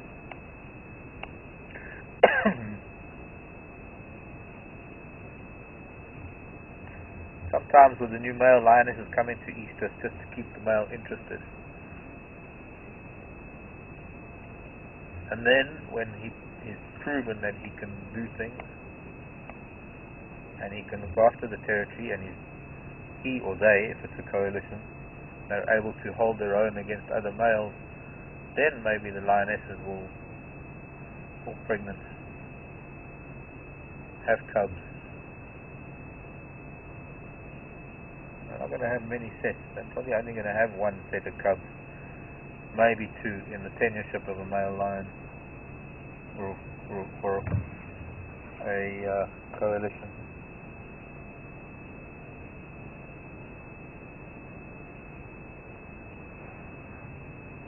Lovely pink sky behind us.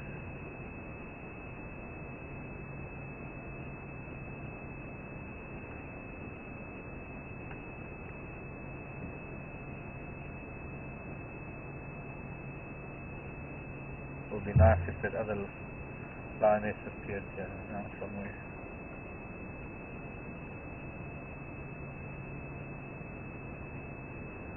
About the time that cats might start talking.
What's that?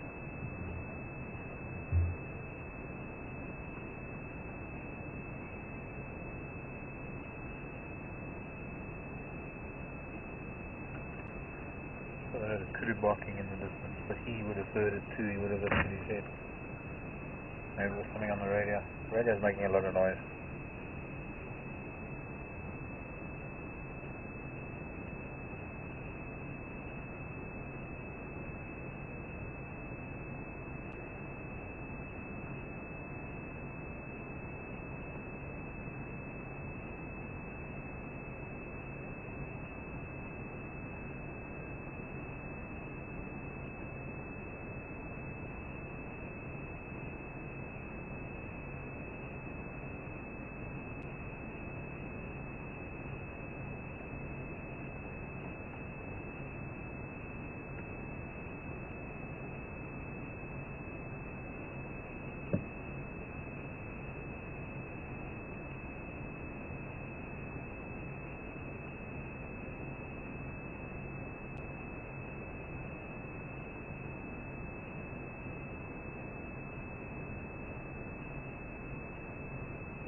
Heard something again.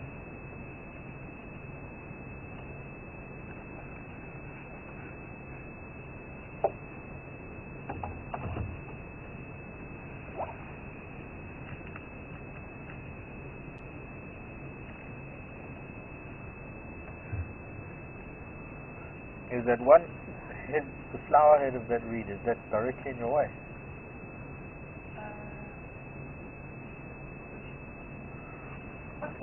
Well, for me it's to the right of his head. Oh, no.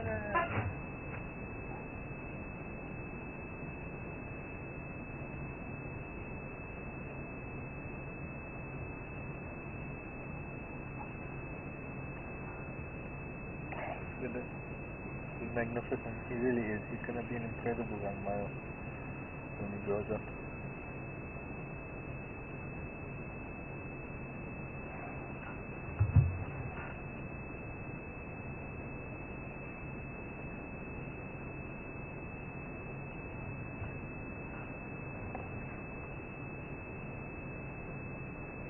Yeah, Nyala falling down there.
Greetings to the UK, Mr. and Mrs. Tobin.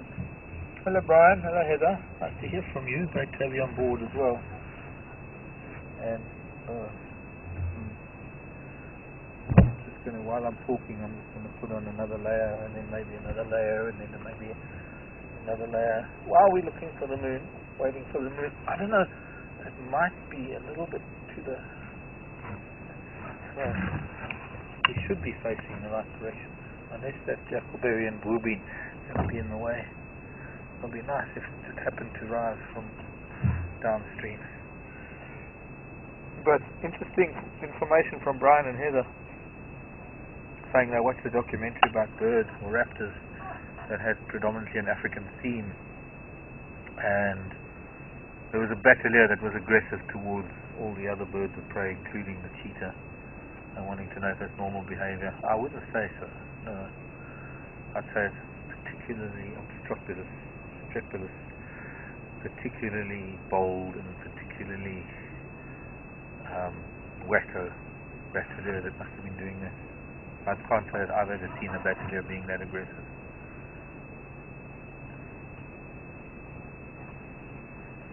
Just one hungry individual that was really determined to get something to eat, perhaps. Or maybe it had learned to intimidate the other birds in such a way that it could continue to do so.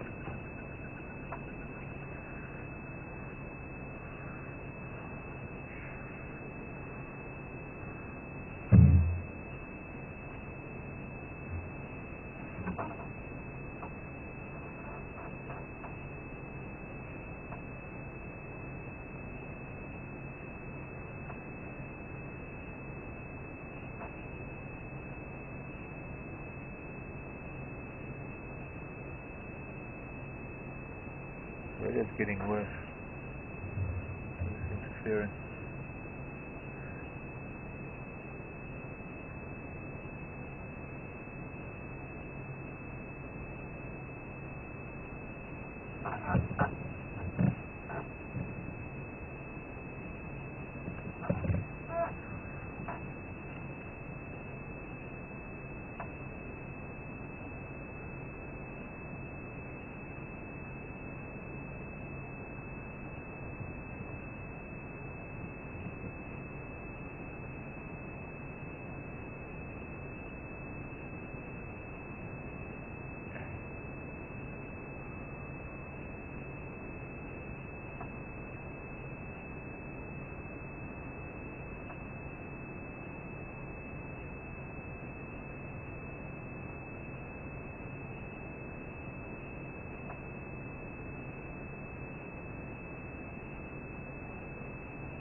He's listening to humans now.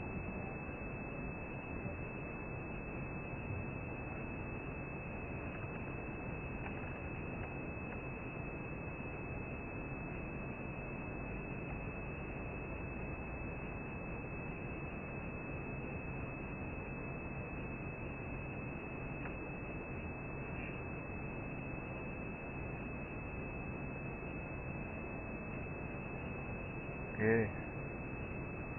Well, he's right in the middle of our part of the world if he doesn't walk too far tonight. So he might have some luck in following his tracks tomorrow morning. Oh, hopefully he'll come into camp tonight. Maybe he'll hear us. Maybe he'll smell those pork chops. Kosher pork chops that are on the stove at the moment. Or on the fire. Hope I'm having chicken. Well, I think it's going to be time to start heading up onto high ground to see this moon. He's not going to be doing anything. Right, let's just give it a minute or two.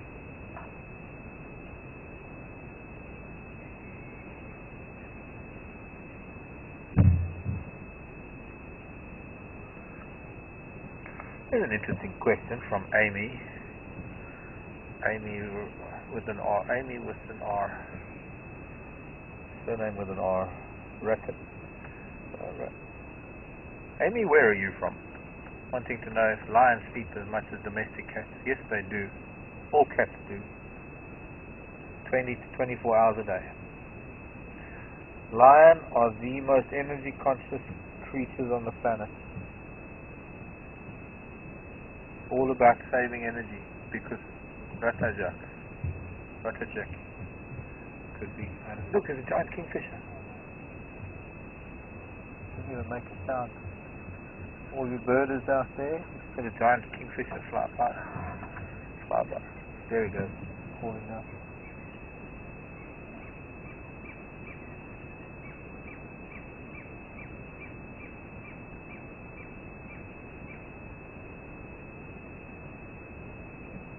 The sound picked that up, you think? Hardly. Giant kingfisher flew downstream, upstream.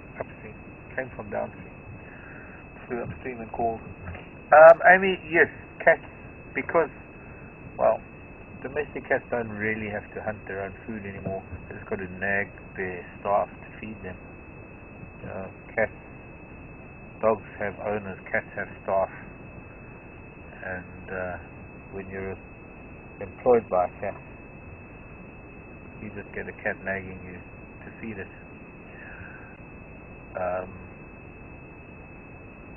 Because a lot of cats don't really get to burn off their energy, so they also sleep a lot.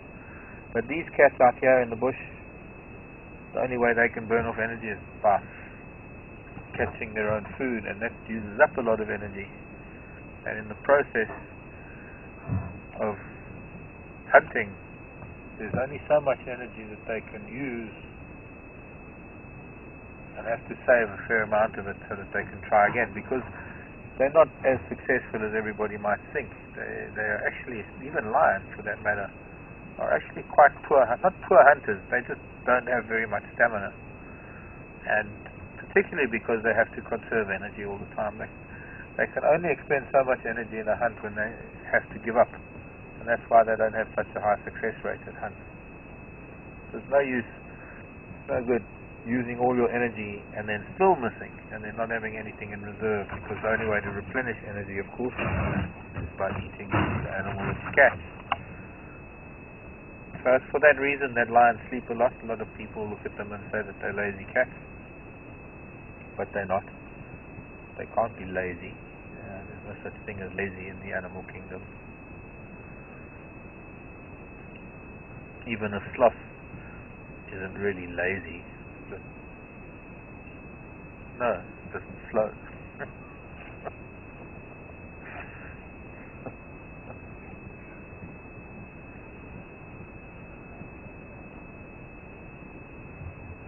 Yes, that's what you are in the morning.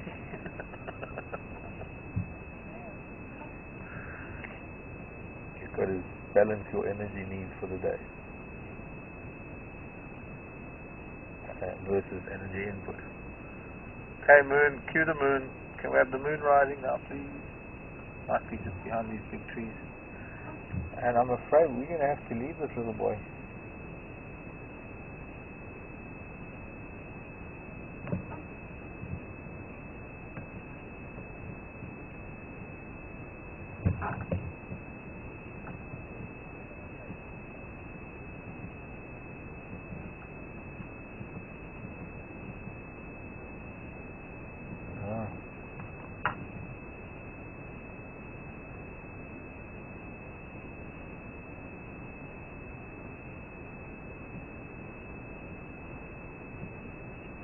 don't know if it was horns clashing or a tree being pushed over. Okay, sorry. Seems we were interrupted by something, and Toro's question was coming through. Continue, Brian.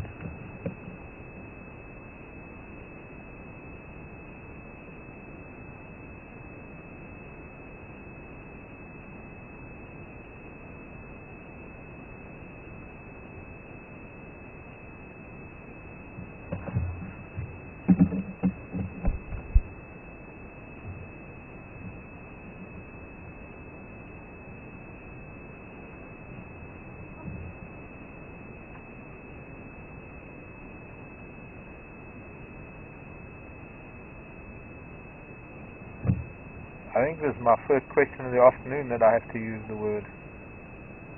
But hello, Tora, in Charlotte, North Carolina. Wanting to know how the mane grows and will his mane fill out on the back of his neck. Well, sometimes, not sometimes. Generally, it tends to depend on the genetics. Some lions have bigger manes than others. Some areas lion have bigger mane than others. Yes, but definitely. Oh, nice yawn and stretch. Gonna get up again soon. Up to move. But Tora, yes, he will. His mane will fill out quite a bit. Gonna come in some water. Okay. There's this. It's flowing over there.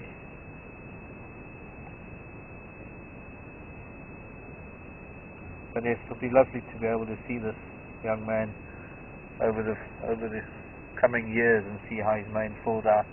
And I'm sure the followers of Thornybush and people who do come to the lodges here at Thornybush, I'm sure you possibly might see him. He does have a very distinctive scar on his lip that he'll carry for the rest of his life, as well as there's just something about him that, yeah. A lovely young male. Be interesting if I ever find him at home. He's about to get up again, by the looks of things.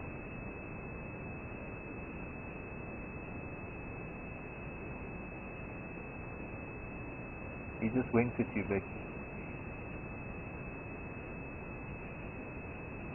And now he's drilling you with his eyes.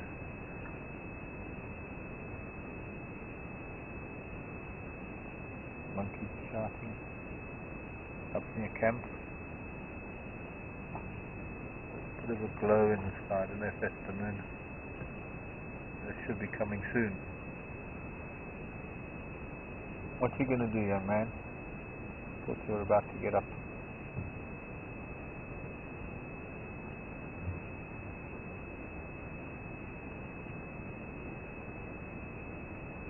This radio is really bad today. White noise.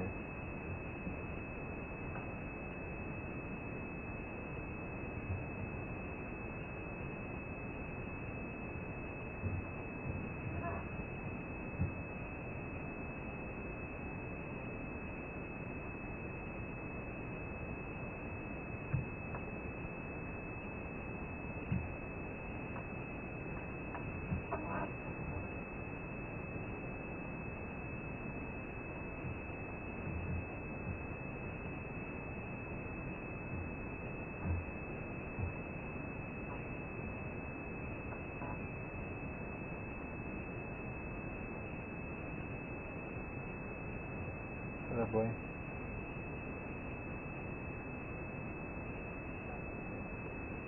No.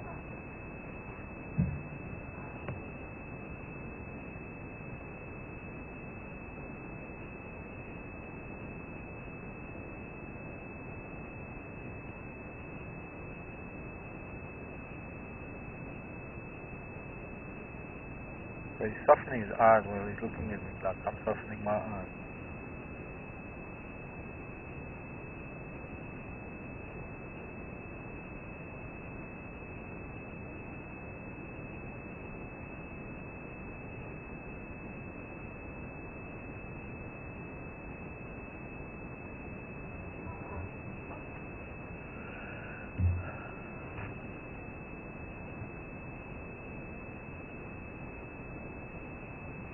I'm going to put my main on.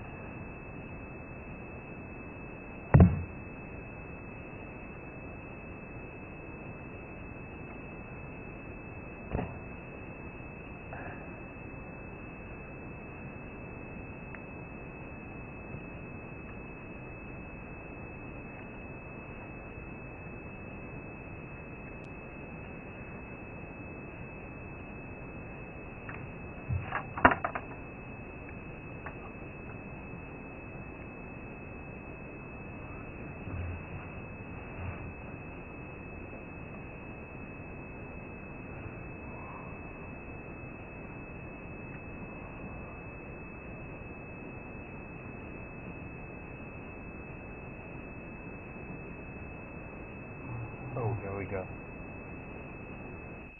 There we go.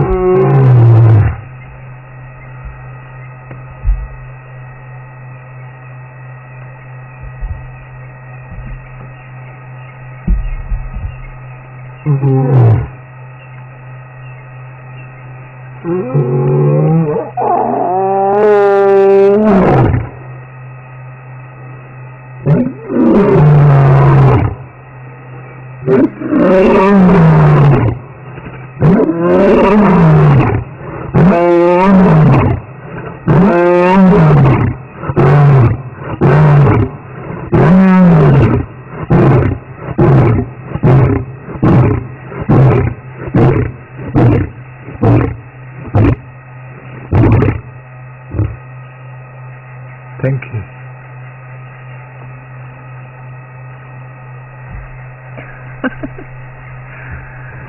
I mean, the riverbed is reverberating.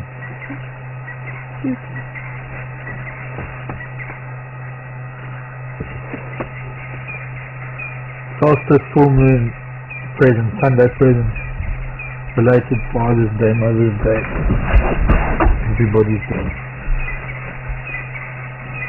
Thank you, young man. Made my day. I'm full booked.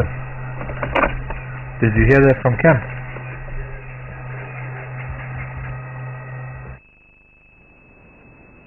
I just hear my own voice through them.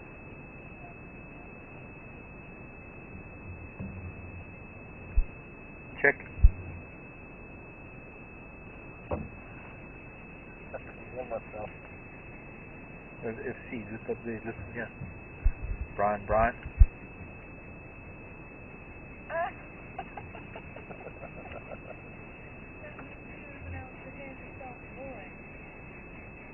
Probably.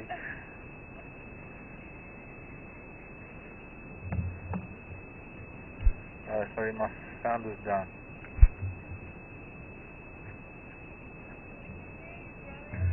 Because I can actually hear the radio from where I'm sitting. It's like a 1 second delay.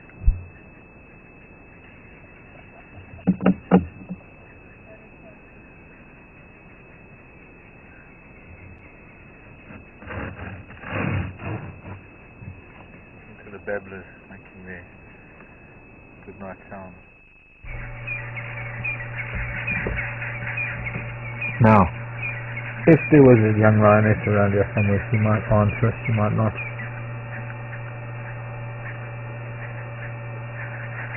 She might just go, ooh. Too low. Ooh.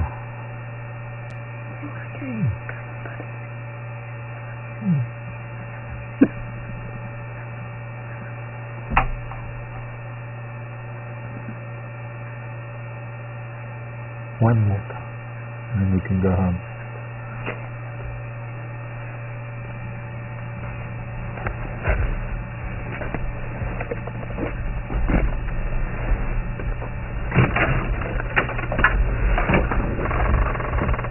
Bring it to me one more time. There we go.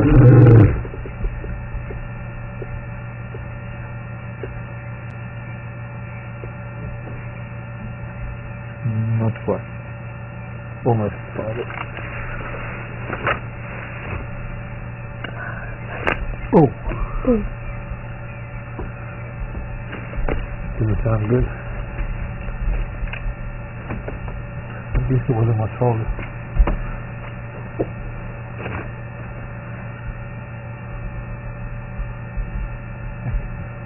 Hope the moon's not going to be too late.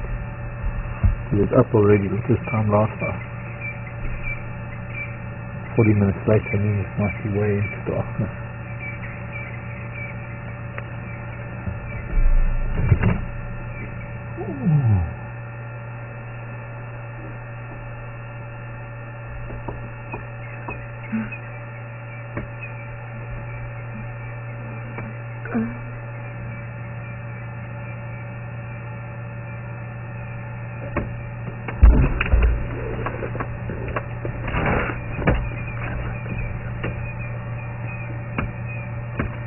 He's gonna roll once more.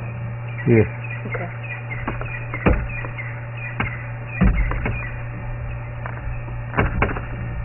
I think so. Having said it now, maybe he won't.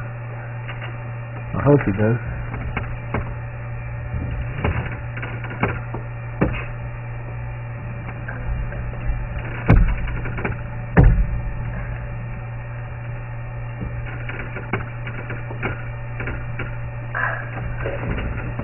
What are you doing? Trying to just turn over so you can see him as well. Oh, You can, right? I can turn the car. That's cool. You just turn the car and turn the GoPro.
Wow.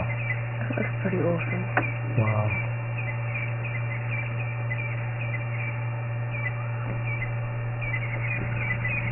That's got such space and such depth that it baffles the speakers. And apologies to any of you out there who now have to take your pet psychologist because they've been driven up the walls by the lion roaring. Some people had cats that reacted.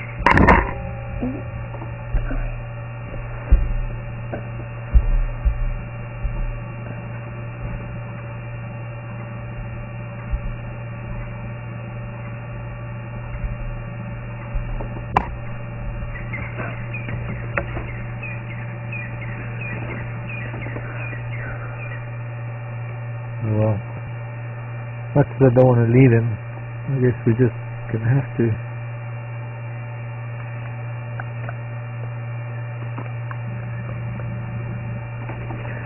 It's gonna get cold down here on the river here, little boy. The moon's not gonna give you much warmth, it'll give you a lot of light. One of my favorite things to do was go out on full moon after the lodge and all the guests were asleep. I go out with the Land Rover and not use light. Go and sit with the cat in the riverbed. What is it so many times? Do it occasionally if I'm lucky.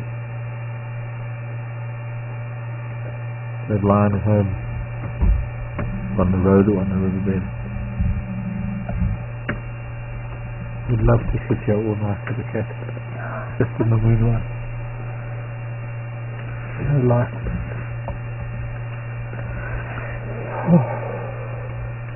Okay, let's cross the river and get up onto higher ground. Let's see if this moon is coming up. It should be now. And then we're going to have to say goodbye to all of you. First we say goodbye to him. Bye bye, Boy King. Thank you for being so kind as to let us see you this afternoon. didn't let us see him this morning. He just got the book. And I lost him there. Okay, so that is good questions. Some questions while we're driving through the high ground behind camp. It's going to be dark, you're not going to see much, but still. I'll answer some of the questions that have... Go ahead, Brian.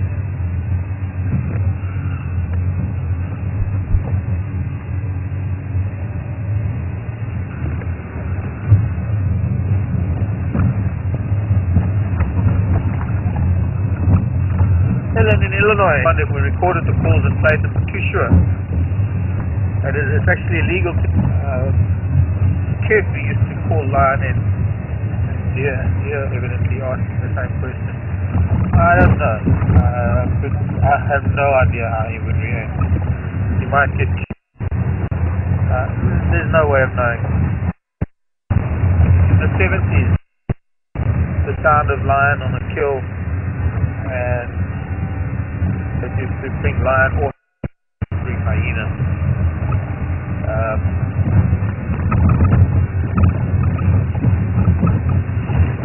But I wish I had an answer for you. I don't know.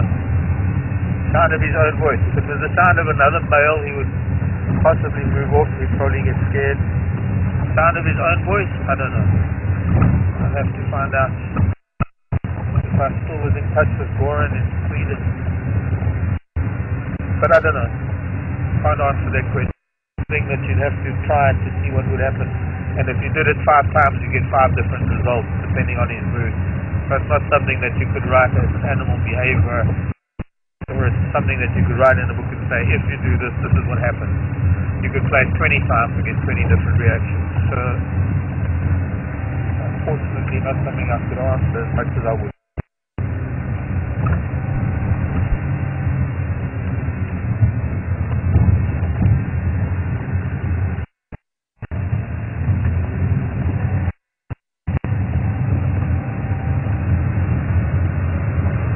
David T wants to know why aren't the other guys descending on our position. Partly because they have the other big male up in the north with one of the females. They've had brief left at the elephants up there. A long way through, not seeing very much roads to come down to the south. As long as they've got everything up north, they don't need to come down here. Gareth, I think it's from Waterbuck if I'm not mistaken. That far away. And also he likes to go against the flow a little bit. He likes to show his guests somewhat of a unique experience, not standing in line to see what everyone else is seeing.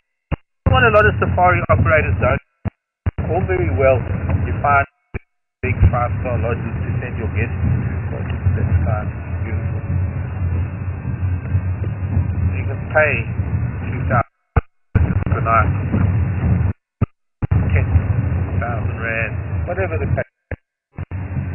But you got to understand getting a unique experience because everybody's seeing the same animals and you have to stand in line.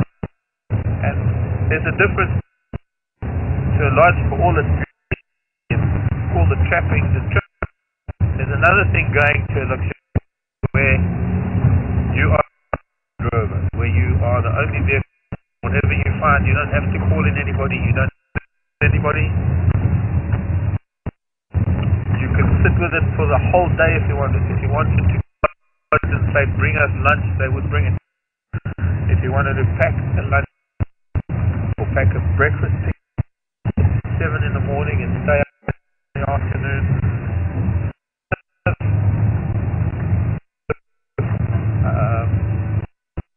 Up here where Bavati and Gary. These lodges are all they're all pretty much governed by the same code of conduct. This is when you go out on game drive, this is where you will go on game drive, and there are many vehicles that are doing exactly the same thing. So you might have you might have a unique opportunity in the lodge because it's a unique lodge and it's super luxurious and you've got a butler and a masseuse and personal menu and dinner on your terrace and rose petals on the bathroom floor and floating in a dawn bath. I don't know, there's all sorts of wonderful trimmings. Those are the unique experiences that people get in the lodges. But it's all about being in the bush. For me personally, contrary to what I'm here for, but I've just lived in some remote places in Africa, big, giant national parks and game reserves where there's thousands of square kilometers with nobody. And when you're out there and you find a herd of elephants or you're sitting with lions, you wanted to follow them for the entire day, your prerogative, that's what you want to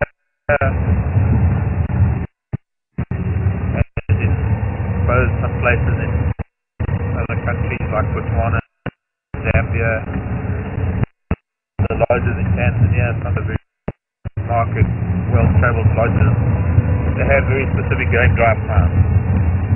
And most of the experience is about the meals and what you do in the spa and the massage saunas and the gym and the dinner, all the stuff in the camp.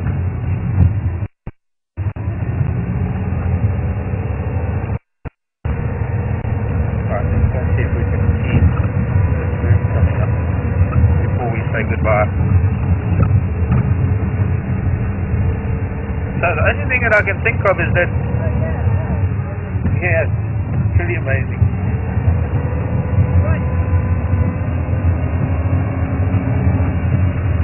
Look at that.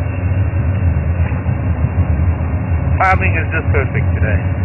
I love it when a plan comes together. All we need now is to find some high ground, going up here to the place where the wildebeest sleep as soon as possible. And Becky, when you see a gap, there's a tree that might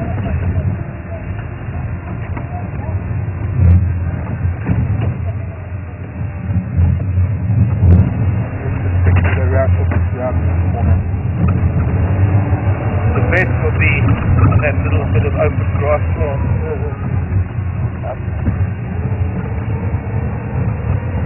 Oh, what if I turn around like that?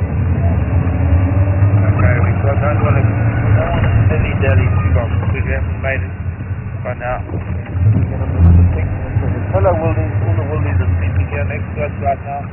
They're probably worried if they can hear a lion. I don't know. It's a bit dark. I can't see if Billy's there.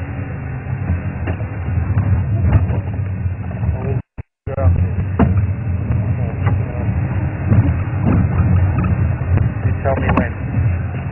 One is coming through the thorn tree. He wanted it in the open with a few branches just at the back there. There's our big moon.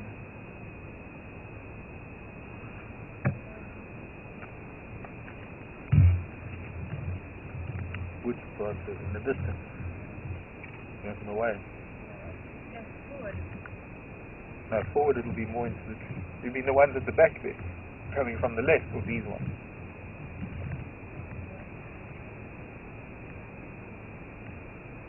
It's not for recording, this is for everybody to see, because it's not going to be very clear to go out as to be recorded for 3D.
self-timer.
Okay, we'll sign off shortly. We're just mesmerized by the moon.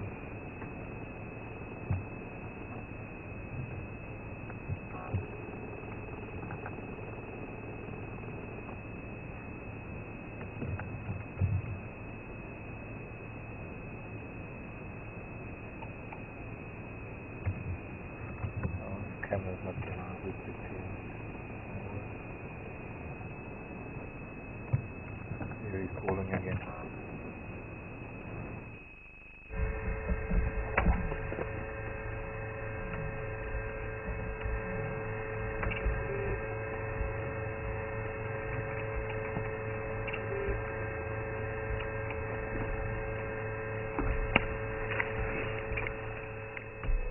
Special full moon rising with the sound of a lion roaring. A little bit distant because he's down in the river and there's a lot of vegetation.